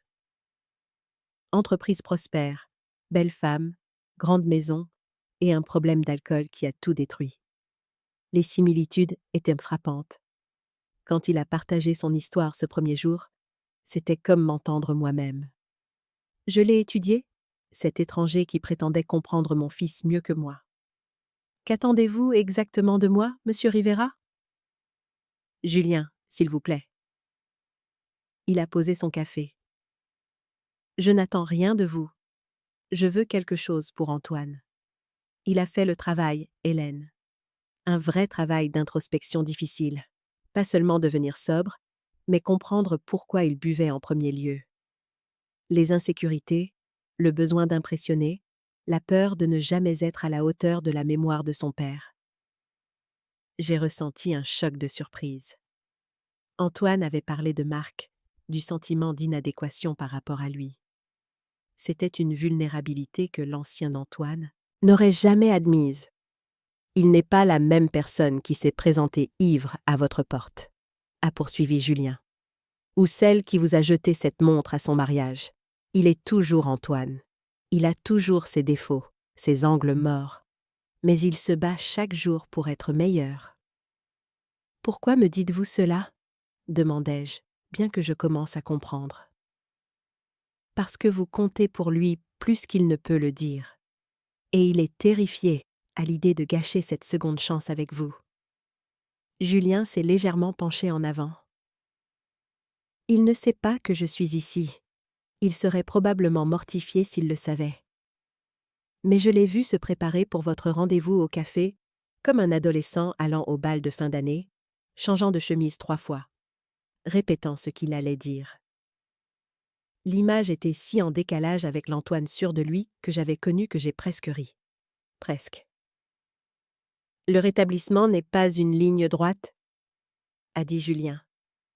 Il y a des bons et des mauvais jours. Mais la direction compte, et sa direction a été constamment vers l'avant depuis plus d'1 an maintenant. Que suis-je censé faire de cette information? Ai-je demandé. Julien a haussé les épaules. Ce qui vous semble juste. Je voulais juste que vous sachiez que les changements que vous voyez en lui ne sont pas un acte. Ils sont durement acquis et réels. Il a fini son bagel et s'est essuyé les mains sur une serviette. Et d'un parent à un autre, j'ai 2 filles qui ne m'ont pas parlé pendant 5 ans. Parfois, le plus grand cadeau que nous puissions faire à nos enfants est la chance de regagner notre confiance. Il s'est levé, tendant à nouveau la main. C'est tout ce que je suis venu dire. Merci de m'avoir écouté. Après son départ, je suis restée à la table, retournant notre conversation dans mon esprit. Je ne m'attendais pas à une validation externe des changements d'Antoine. Je ne savais même pas que j'en avais besoin. Mais entendre quelqu'un qui avait été témoin de sa transformation depuis le début, quelqu'un qui n'avait aucune raison de me mentir, a changé quelque chose dans ma perception. Si Julien avait raison, Antoine ne se contentait pas de suivre les étapes du rétablissement. Il faisait le travail plus profond de se comprendre, de confronter les schémas qu'il avait égarés, de construire une vie plus authentique. Pourrais-je faire partie de cette vie? Est-ce que je le voulais? Les questions persistaient, alors que je prenais mon sac et marchais vers ma voiture. Mais pour la première fois, je commençais à penser que la réponse pourrait être oui. Cette nuit-là, j'ai rêvé de Marc. Nous étions assis sur le porche de notre ancienne maison, celle où nous avions élevé Antoine, regardant un orage d'été arriver à travers les champs. Dans le rêve, Marc était tel qu'il était au milieu de la quarantaine, des rides du rire autour des yeux, une touche de gris à ses tempes, mais fort et vital. « Il retrouve son chemin », a dit Marc, les yeux fixés sur les éclairs lointains. « J'ai peur d'y croire, » ai-je admis. Peur que ça ne dure pas. Marc s'est tourné vers moi, son sourire doux. « Rien ne dure, Hélène. Ni le bon, ni le mauvais. Tout ce que nous pouvons faire, c'est être présent pour ce qui se passe maintenant. Et si je le laisse entrer et qu'il me blesse à nouveau? Demandai-je, exprimant la peur qui se cachait sous tout mon optimisme prudent. Et si tu ne le fais pas, et que vous manquez tous les deux la chance de guérir? A rétorqué Marc. Il a pris ma main, son contact chaud et familier.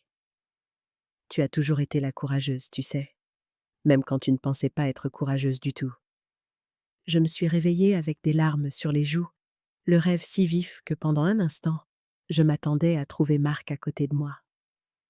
Le vide du lit était une douleur familière, mais différente en quelque sorte, moins vive qu'elle ne l'avait été. Je me suis levée et suis allée à la fenêtre, écartant le rideau pour regarder le ciel nocturne. Les étoiles brillaient dans l'air clair, la lune projetant une lumière argentée sur le jardin. Dans le rêve, Marc m'avait appelée courageuse. Je ne m'étais pas sentie courageuse quand j'avais coupé le soutien financier d'Antoine, quand j'avais appelé la police, quand j'avais déménagé. Je m'étais sentie désespérée, puis résolue, puis soulagée, mais pas courageuse. Pourtant, peut-être que c'était courageux après tout, de dire enfin non, d'exiger mieux, de croire que je méritais plus que d'être utilisée et jetée. Et peut-être que ce serait courageux maintenant d'ouvrir à nouveau la porte, de risquer la déception, de donner à Antoine et à moi-même l'opportunité de créer quelque chose de nouveau à partir des cendres de ce qui avait été détruit. J'ai laissé retomber le rideau et suis retournée au lit, mais le sommeil m'a échappé. Je n'arrêtais pas de penser à ce que Julien avait dit, que le rétablissement n'est pas une ligne droite, mais que la direction compte. La direction d'Antoine avait été constamment vers l'avant. La mienne l'était-elle, ou étais-je coincée dans le passé, le voyant toujours comme l'homme qui avait jeté cette montre, qui avait frappé à ma porte dans une rage ivre, qui avait pris mon soutien pour acquis année après année? Est-ce que je laissais ces souvenirs éclipser les preuves de changement juste devant moi? Je n'avais pas de réponse, pas encore. Mais alors que les premières lueurs de l'aube commençaient à filtrer à travers les rideaux, j'ai pris une décision. J'appellerai Antoine demain, pas dans 2 semaines comme nous l'avions convenu. Je l'inviterai à dîner, non pas dans un restaurant, mais ici, chez moi. C'était un petit risque, un pas timide vers la confiance, mais cela semblait juste. Comme Marc l'avait dit dans mon rêve, rien ne dure, ni le bon, ni le mauvais. Tout ce que nous pouvons faire, c'est être présent pour ce qui se passe maintenant. Et en ce moment, Antoine et moi avions la chance de construire quelque chose de nouveau, de plus sain. Je n'allais pas laisser la peur m'empêcher d'essayer. Cette histoire continue de se développer. Que feriez-vous à ma place? Donneriez-vous une autre chance à Antoine? Commentez ci-dessous et faites-moi part de vos réflexions. Restez à l'écoute pour la dernière partie de mon voyage la semaine prochaine. Merci de m'avoir rejointe pour la dernière partie de mon histoire. Vos commentaires et votre soutien ont tellement compté pour moi. Continuons notre voyage ensemble. Le matin où j'ai décidé d'inviter Antoine à dîner, je me suis réveillée avec un étrange sentiment de détermination. Il ne s'agissait pas seulement de renouer avec mon fils. Il s'agissait de récupérer une partie de moi-même que j'avais mise de côté il y a longtemps. La partie qui croyait aux secondes chances, à la possibilité de croissance et de changement. J'ai passé les premières heures à nettoyer ma maison déjà impeccable, à arranger des fleurs fraîches dans un simple vase bleu et à planifier un menu. Rien d'élaboré. Poulet rôti, légumes grillés, une salade, le genre de repas que j'avais préparé des centaines de fois quand Antoine grandissait, avant que les dîners d'affaires et les notes de frais ne deviennent sa norme. À 10 heures, j'ai pris le téléphone et composé son numéro. Il a répondu à la 2e sonnerie, sa voix prudente. « Maman, tout va bien ? Cette inquiétude immédiate, la supposition que quelque chose devait clocher pour que j'appelle en dehors de notre calendrier convenu, en disait long sur où nous en étions. Tout va bien, Antoine. Je me demandais si tu aimerais venir dîner demain soir, ici, chez moi. Le silence qui a suivi était si complet que j'ai cru que la communication avait été coupée. Antoine, tu es là? Oui, dit-il rapidement. Oui, je suis là. Je ne m'y attendais juste pas. Il s'est ressaisi. J'adorerais venir dîner. À quelle heure? Est-ce que je peux apporter quelque chose? 18 heures. Et juste toi, je m'occupe du reste. J'y serai, a-t-il promis. Merci. Après avoir raccroché, je suis restée dans la cuisine un long moment, analysant les couches d'émotions dans sa voix. Surprise, espoir, gratitude, nervosité. Il comprenait la signification de cette invitation. Ma maison était mon sanctuaire, mon espace privé. L'inviter à y entrer était un geste de confiance que nous reconnaissions tous les deux. Le reste de la journée s'est déroulé en petites tâches domestiques. J'ai fait les courses, dépoussiéré la chambre d'amis que personne n'utilisait jamais, et passé un temps surprenant à décider quelles assiettes utiliser pour le dîner. Finalement, j'ai choisi le grès de tous les jours, plutôt que la belle porcelaine. Ce n'était pas une occasion spéciale à marquer avec formalité. C'était une tentative de vie normale, de reconstruction de quelque chose de durable. Ce soir-là, Éléonore est passée avec un pot de confiture de pêche maison. « Pour tes tartines de demain », dit-elle avec un sourire entendu. « Sophie a mentionné que tu avais de la compagnie. » Bien sûr qu'elle l'avait fait. Dans notre petite communauté, les nouvelles voyageaient plus vite que la lumière. « C'est juste, Antoine ?» dis-je en acceptant le pot. « Un simple dîner. » Éléonore a haussé un sourcil. « Rien de simple là-dedans, je suppose. » Elle avait raison, bien sûr. Il n'y avait rien de simple à inviter mon fils, avec qui j'étais en froid, dans la nouvelle vie que j'avais construite sans lui. Rien de simple dans l'espoir et la peur qui se mêlaient dans ma poitrine, chaque fois que je pensais à notre timide reconnexion. Non, ai-je admis. Pas simple du tout. Bien, a dit Éléonore fermement. Les choses les plus précieuses le sont rarement. Antoine est arrivé à 17h55 le lendemain, 5 minutes en avance. Je l'ai observé par la fenêtre alors qu'il garait sa voiture, une modeste berline d'occasion, pas la BMW de luxe qu'il conduisait autrefois, et s'asseyait un instant, semblant rassembler son courage. Il a vérifié son reflet dans le rétroviseur, ajusté son col, puis est sorti avec un petit sac cadeau à la main. La sonnette a retenti, et j'ai pris une profonde inspiration avant d'ouvrir. « Pile à l'heure » dis-je en ouvrant la porte.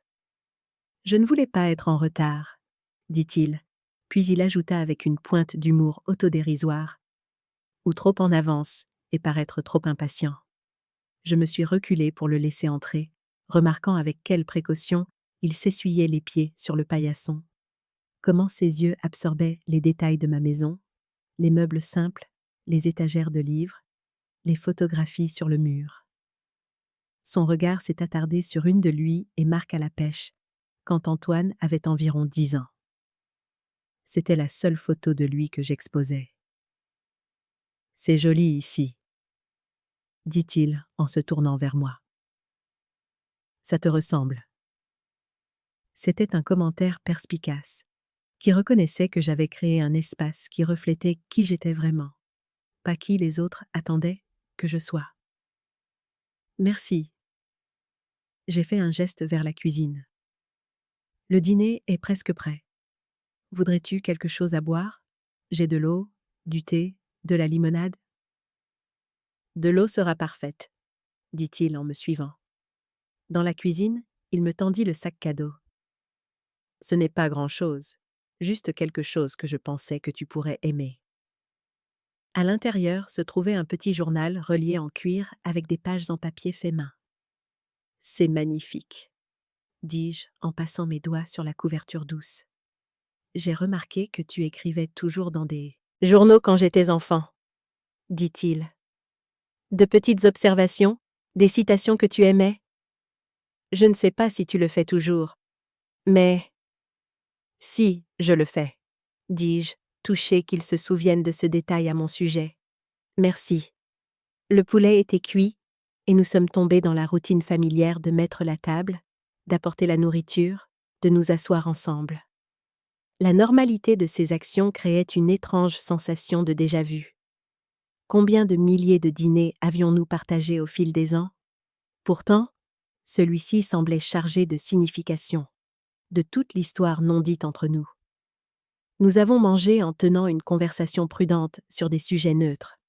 Le temps inhabituellement chaud, un livre que j'avais lu récemment, Le Nouveau Café en ville. C'était agréable mais timide, nous deux testant le terrain, établissant un rythme qui semblait sûr.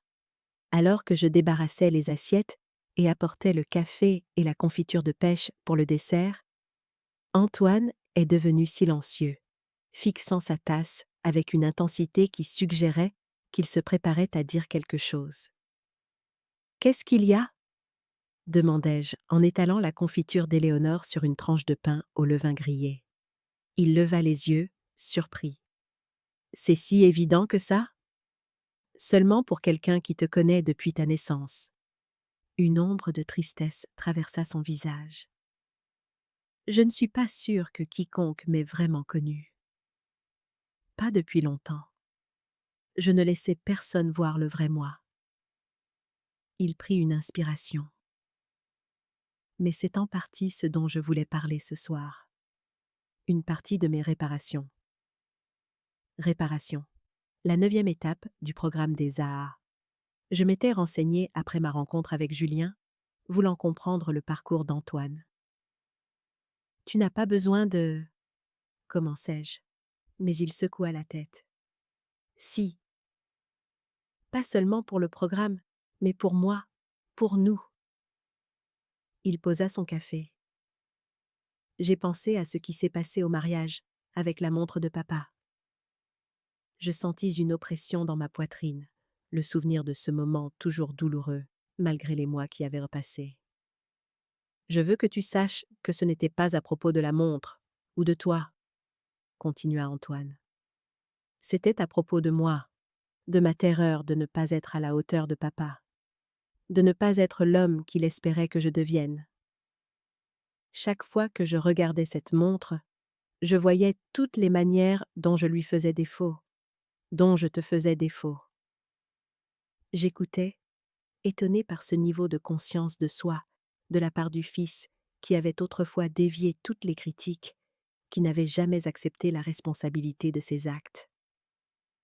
Alors, j'ai attaqué, continua-t-il.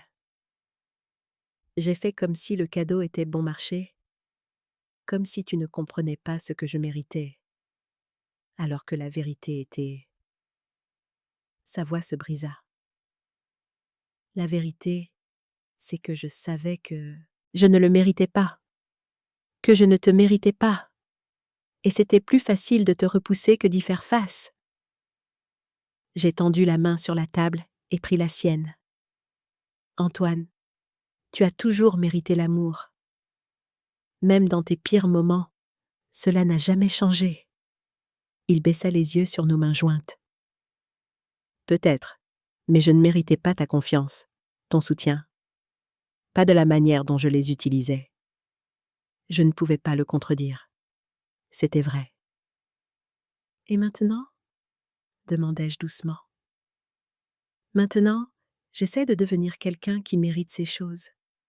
Pas en prétendant être quelqu'un que je ne suis pas, mais en étant honnête sur qui je suis, le bon et le mauvais. Il leva les yeux, croisant directement mon regard. Je suis désolée, maman, pour tout. Pour t'avoir prise pour acquise, pour t'avoir traitée comme une ressource au lieu d'une personne, pour les choses terribles que j'ai dites cette nuit-là dans ton ancienne maison. Je suis tellement désolée. L'honnêteté brute dans sa voix, l'absence d'excuses ou de qualifications m'ont profondément émue. Ce n'était pas le charme exercé qu'il utilisait autrefois pour obtenir ce qu'il voulait. C'était un remords réel, le genre qui vient de la prise de conscience de l'impact de ses actions. « Je te pardonne », dis-je, les mots plus simples que je ne l'aurais cru. « Et je suis désolée aussi. » Ses sourcils se froncèrent de confusion. « Pourquoi ?» Pour ne pas avoir fixé de limites plus tôt, pour avoir encouragé des comportements qui nous ont fait du mal à tous les deux, pour avoir eu si peur de perdre ton amour que je t'ai laissé profiter du mien. J'ai doucement serré sa main. Il faut 2 personnes pour créer une relation dysfonctionnelle, Antoine. J'ai joué mon rôle. Il secoua la tête. Tu essayais juste d'aider. Oui, mais pas de manière à t'aider vraiment à grandir. Je te gardais dépendant, confortable. Je te trouvais des excuses parce que c'était plus facile que d'affronter les problèmes. J'ai relâché sa main et me suis rassise. Quand je t'ai coupé les vivres, ce n'était pas seulement pour me protéger. C'était la première fois que j'agissais vraiment dans ton meilleur intérêt, pas seulement ce qui me semblait bon sur le moment. Antoine est resté silencieux un long moment, absorbant cela. Je t'ai détesté pour ça, admit-il finalement. Pendant des mois, je t'ai reproché tout ce qui a mal tourné après. Mais tu avais raison. J'avais besoin de me débrouiller seule, de faire face aux conséquences de mes choix. Et regarde ce qui s'est passé, dis-je en le désignant. Tu as trouvé une force que tu ne savais pas que tu avais. Un petit sourire effleura ses lèvres. Certains jours, ça ne ressemble pas à de la force, juste à survivre sans tout gâcher. C'est ça la force la plupart du temps, dis-je. Juste continuer même quand c'est difficile. Nous sommes restés assis dans un silence complice pendant un moment, finissant notre café, le poids de notre conversation s'installant autour de nous comme une couverture, lourde mais pas inconfortable, apportant de la chaleur après un long froid. Puis, Antoine a dit « J'ai quelque chose pour toi.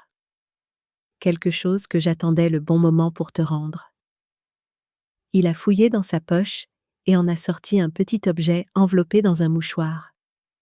Soigneusement, il l'a déballé et l'a posé sur la table entre nous. C'était la montre de poche de Marc. Je l'ai trouvée dans une boîte de mes affaires quand je déménageais à la maison de transition, a-t-il expliqué. J'avais oublié que je l'avais. Après que tu sois partie du mariage, Mélissa l'a ramassée et me l'a donnée plus tard. J'étais encore en colère, alors je l'ai jetée dans un tiroir. J'ai pris la montre, la retournant dans mes mains. Le cristal était intact, le boîtier poli. « Tu l'as fait réparer ?» dis-je, remarquant le tic-tac régulier. « À l'imprimerie où je travaille, un des avantages du poste. » Il sourit. Ça semblait approprié d'une certaine manière. J'ai ouvert le boîtier, trouvant l'inscription toujours là. « Pour les jours où tu te souviendras de moi. » Mais en dessous, dans une écriture légèrement différente, se trouvait un nouvel ajout. « Et pour les jours où nous recommençons. » « J'espère que ça ne te dérange pas, » dit Antoine, observant mon visage. « D'avoir ajouté ça, je veux dire. »« C'est parfait, » dis-je, sentant les larmes monter. « Absolument parfait. »« Je veux que tu l'aies, » dit-il. « Elle t'appartient maintenant. » J'ai refermé doucement le boîtier, sentant le poids de la montre dans ma paume, plus lourd que sa présence physique, chargée de mémoire, de sens et de possibilités. « Merci, » dis-je. « Je la chérirai. » La soirée s'est poursuivie, notre conversation coulant plus facilement maintenant que les mots les plus difficiles avaient été prononcés. Antoine m'a parlé de son travail à l'imprimerie, de ses espoirs de se lancer un jour dans la conception graphique, du petit appartement pour lequel il économisait. J'ai partagé des histoires sur la bibliothèque, sur Éléonore, sur la vie tranquille que je m'étais construite. Alors que la soirée touchait à sa fin, Antoine m'a aidé à débarrasser la vaisselle, tombant dans un rythme facile à côté de moi à l'évier, moi lavant, lui séchant, exactement comme nous le faisions quand il était enfant. C'était bien, dit-il en rangeant la dernière assiette. Vraiment bien. Oui, ai-je convenu. C'était le cas.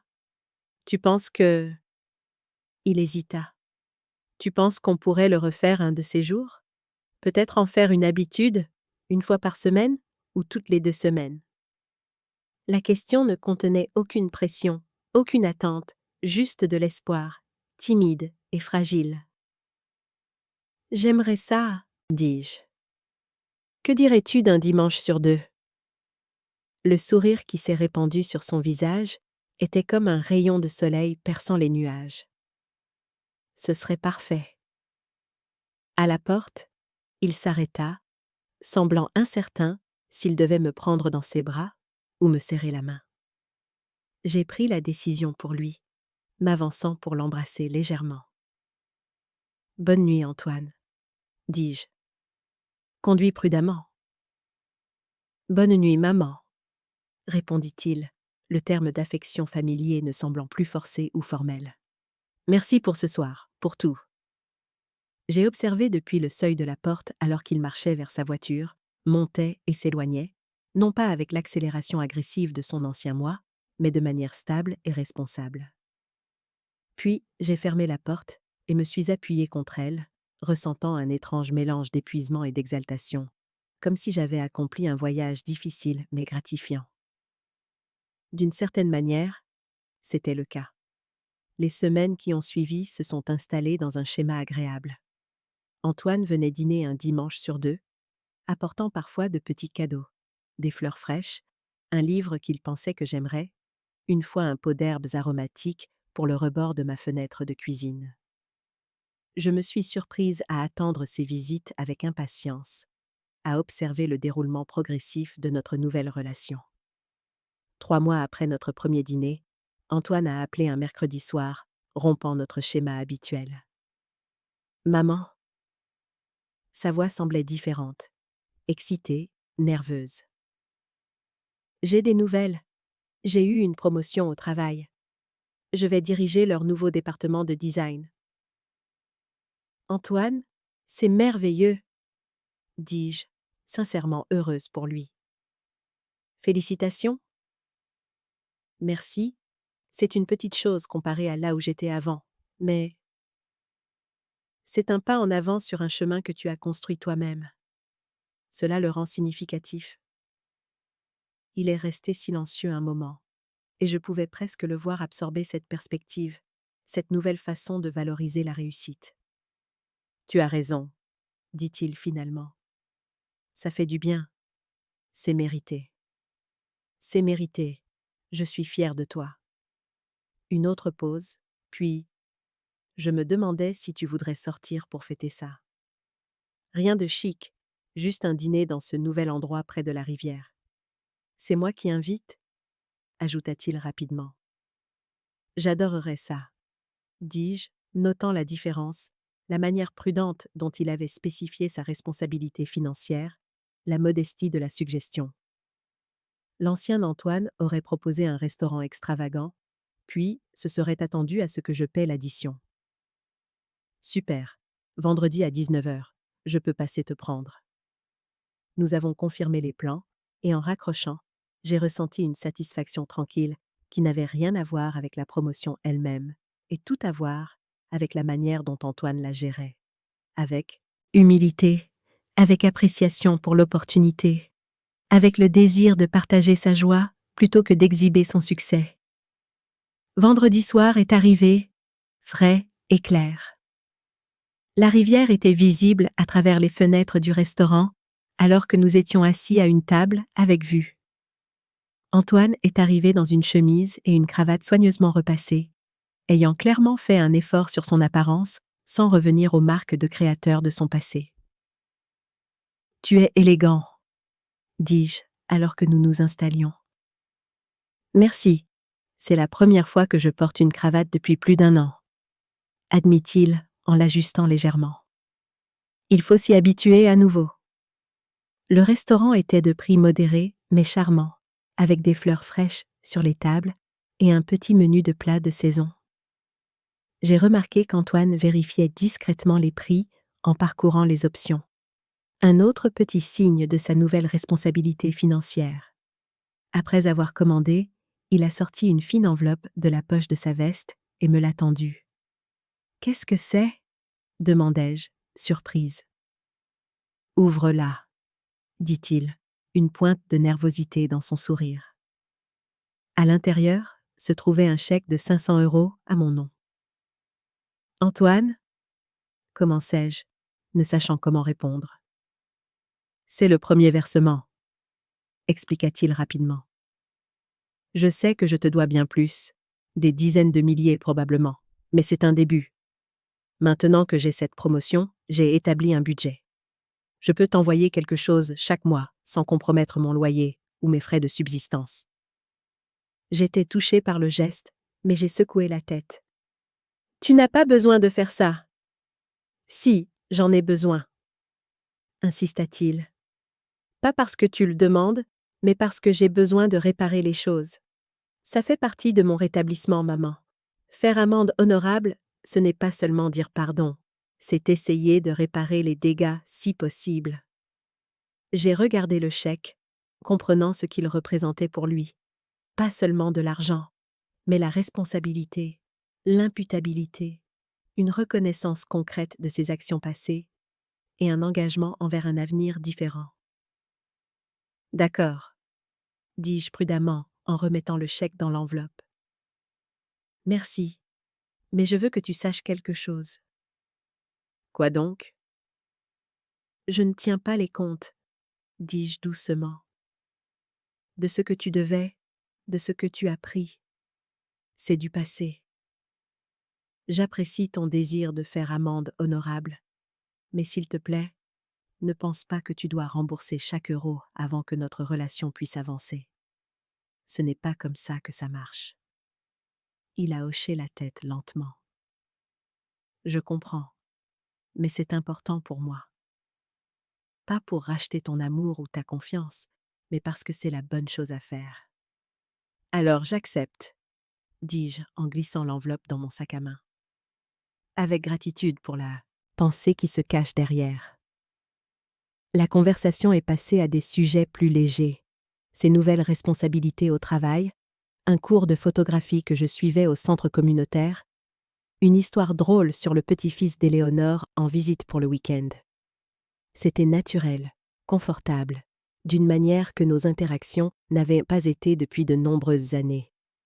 Alors que nous terminions le dessert, une part de tarte au citron partagée, Antoine hésita, puis dit « Il y a autre chose dont je voulais te parler. Quelque chose auquel je pense depuis un moment. »« Qu'est-ce que c'est ?» demandai-je, notant la légère tension dans ses épaules. « Je vois quelqu'un, » dit-il, les mots sortant d'un seul coup. « Elle s'appelle Élise. Nous nous sommes rencontrés à une réunion des AA il y a environ 6 mois. »« C'est merveilleux, Antoine, » dis-je, sincèrement heureuse. « Parle-moi d'elle. » Un soulagement se peignit sur son visage. S'attendait-il à une désapprobation ? Elle est incroyable, intelligente, gentille, terre à terre. Elle travaille comme kinésithérapeute au centre de rééducation. Elle est sobre depuis 3 ans. Alors qu'il continuait à parler d'Élise, j'ai vu en lui quelque chose que je n'avais pas vu depuis très longtemps. Une admiration et un respect sincère pour une autre personne qui n'avait rien à voir avec le statut, l'apparence ou ce qu'elle pouvait faire pour lui. « Elle a l'air charmante, » dis-je quand il s'arrêta pour reprendre son souffle. « J'aimerais la rencontrer un de ces jours. »« En fait, c'est ce que je voulais te demander, » dit-il. « Serait-ce d'accord si elle se joignait à nous pour le dîner dimanche prochain chez toi ? Elle a beaucoup entendu parler de toi et... Eh bien, tu es importante pour moi. Elle est importante pour moi. J'aimerais que vous vous connaissiez. » La simple honnêteté de la demande, l'absence de toute manipulation ou pression, m'a profondément touchée. Bien sûr qu'elle peut venir. Je serais ravie de la rencontrer. Le sourire qui illumina son visage valait tout. Chaque conversation difficile, chaque souvenir douloureux, chaque étape de notre prudent voyage de retour l'un vers l'autre. Non pas comme nous étions avant, mais comme quelque chose de nouveau et peut-être de plus fort. Élise s'est avérée être exactement comme Antoine l'avait décrite. Chaleureuse, sans prétention, avec un rire facile et des yeux bruns perspicaces, qui ne manquaient pas grand-chose. Elle est arrivée à notre dîner du dimanche avec une tarte aux pommes maison et un intérêt sincère à me connaître. « Antoine parle tout le temps de vous !» dit-elle, alors que nous préparions le repas ensemble. Antoine ayant été banni de la cuisine après avoir brûlé le pain à l'ail. « Surtout de votre travail à la bibliothèque. Il dit que vous connaissez tous les livres de l'endroit. »« À peine, ai-je ri. Mais j'aime bien associer les gens aux bons livres, au bon moment. C'est un peu comme être une entremetteuse, mais avec moins de complications. » Élise a souri, coupant des tomates pour la salade avec une efficacité exercée. « Je vois d'où il tient ça. »« Quoi donc ?» ai-je demandé. « La façon dont il voit vraiment les gens. Pas seulement ce qu'ils veulent qu'ils voient, mais qui ils sont vraiment. » Elle a jeté un coup d'œil vers le salon où Antoine mettait la table. C'est ce qui m'a fait tomber amoureuse de lui, je pense. Même quand il était fraîchement sobre et qu'il se cherchait encore, il avait cette façon de prêter attention qui vous faisait vous sentir importante, précieuse. Je n'avais pas pensé à cela comme une qualité qu'Antoine et moi partagions, mais en l'entendant le dire, j'ai réalisé que c'était vrai. Avant ces années d'ambition et de matérialisme, Antoine avait été un enfant observateur, remarquant des détails que les autres manquaient, se souvenant de petites préférences et aversions. « C'est très perspicace, » dis-je. Et oui, je pense qu'il a toujours eu cette capacité, bien qu'elle ait été enfouie pendant un certain temps.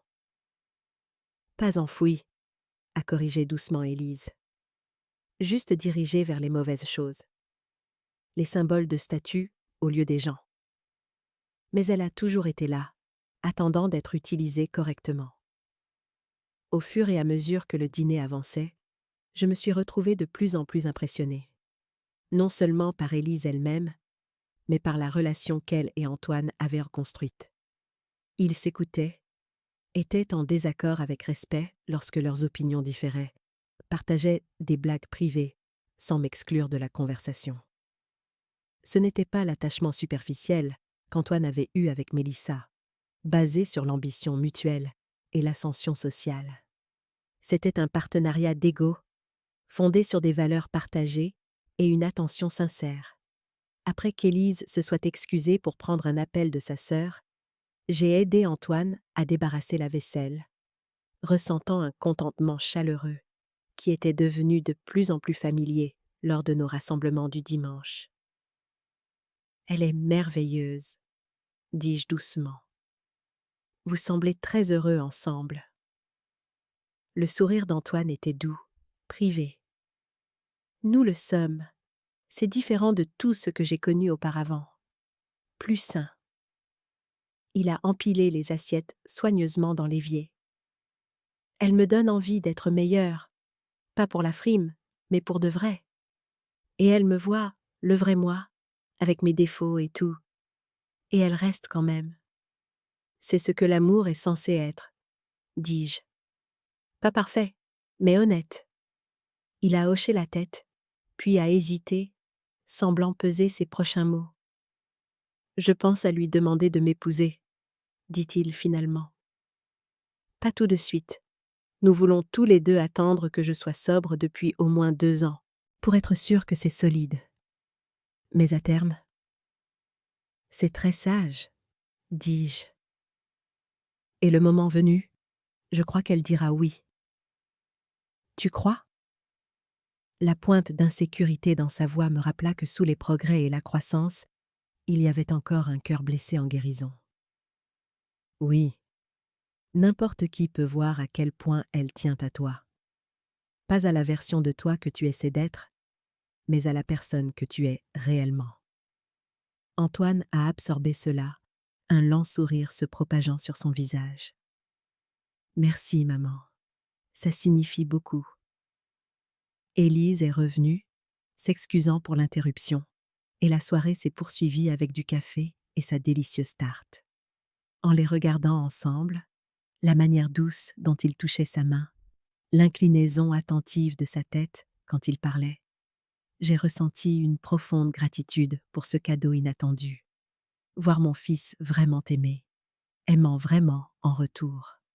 Plus tard, après leur départ, je me suis assise sur mon porche avec une dernière tasse de thé, écoutant les bruits de la nuit. Les cigales, les grenouilles lointaines de la rivière, la voiture occasionnelle passant sur la route principale. La montre de poche qu'Antoine m'avait rendue était posée sur la petite table à côté de moi, son tic-tac régulier marquant le passage du temps comme un métronome. Je l'ai prise, sentant son poids, me souvenant des mains qu'il avait tenues, celles de Marc, celles d'Antoine, les miennes. L'inscription à l'intérieur du boîtier semblait particulièrement appropriée ce soir. Pour les jours où tu te souviendras de moi, et pour les jours où nous recommençons. Nous avions recommencé, Antoine et moi, non pas en oubliant le passé ou en prétendant qu'il n'était pas arrivé, mais en le reconnaissant, en tirant des leçons, en lui permettant de façonner, mais pas de définir notre présent et notre avenir. La lumière de ma lampe de Porsche projetait un cercle chaud sur les planches de bois, retenant l'obscurité au-delà. Je me suis souvenu du jour où j'avais installé cette lumière, après le déménagement, après que tout se soit effondré et ait commencé à se reconstruire. Je l'avais allumée cette première nuit comme un symbole, non pas de l'attente du retour de quelqu'un, mais d'avoir trouvé mon chemin de retour vers moi-même. Maintenant, la lumière avait un double objectif. Elle marquait toujours mon indépendance, mon autosuffisance, mais elle accueillait aussi les autres, Antoine, Élise, Éléonore, Sophie, dans la vie que j'avais créée. Non pas comme des sauveurs ou des définisseurs de ma valeur, mais comme des compagnons de voyage. J'ai refermé le boîtier de la montre et l'ai tenue un instant de plus avant de la reposer sur la table. Puis je me suis levée, j'ai étiré mon dos et j'ai regardé la rue calme. Les maisons avec leur propre lumière de Porsche brillant dans l'obscurité. Tant de vie, tant d'histoires, tant de choses brisées, réparées ou en cours de réparation. Bonne nuit, ai-je murmuré à personne en particulier, ou peut-être à tout le monde, à Marc, à Antoine, à mon moi plus jeune qui n'aurait pas pu imaginer cette résolution paisible. Puis je me suis retournée, je suis rentrée et j'ai fermé la porte. Non pas contre le monde, mais pour garder en sécurité le contentement durement acquis que j'avais trouvé entre ces murs et en moi-même. Merci d'avoir suivi mon parcours, du chagrin à la guérison. La vie ne nous donne pas toujours des fins nettes, mais parfois, elle nous offre de nouveaux commencements à la place. Avez-vous déjà eu à reconstruire une relation à partir de zéro? Qu'avez-vous appris en cours de route? Partagez vos expériences dans les commentaires ci-dessous. Et si vous avez aimé mon histoire, vous pourriez vouloir découvrir la leçon de l'héritage et quand grand-mère a pris le contrôle. 2 autres histoires de notre chaîne que de nombreux spectateurs ont trouvées inspirantes.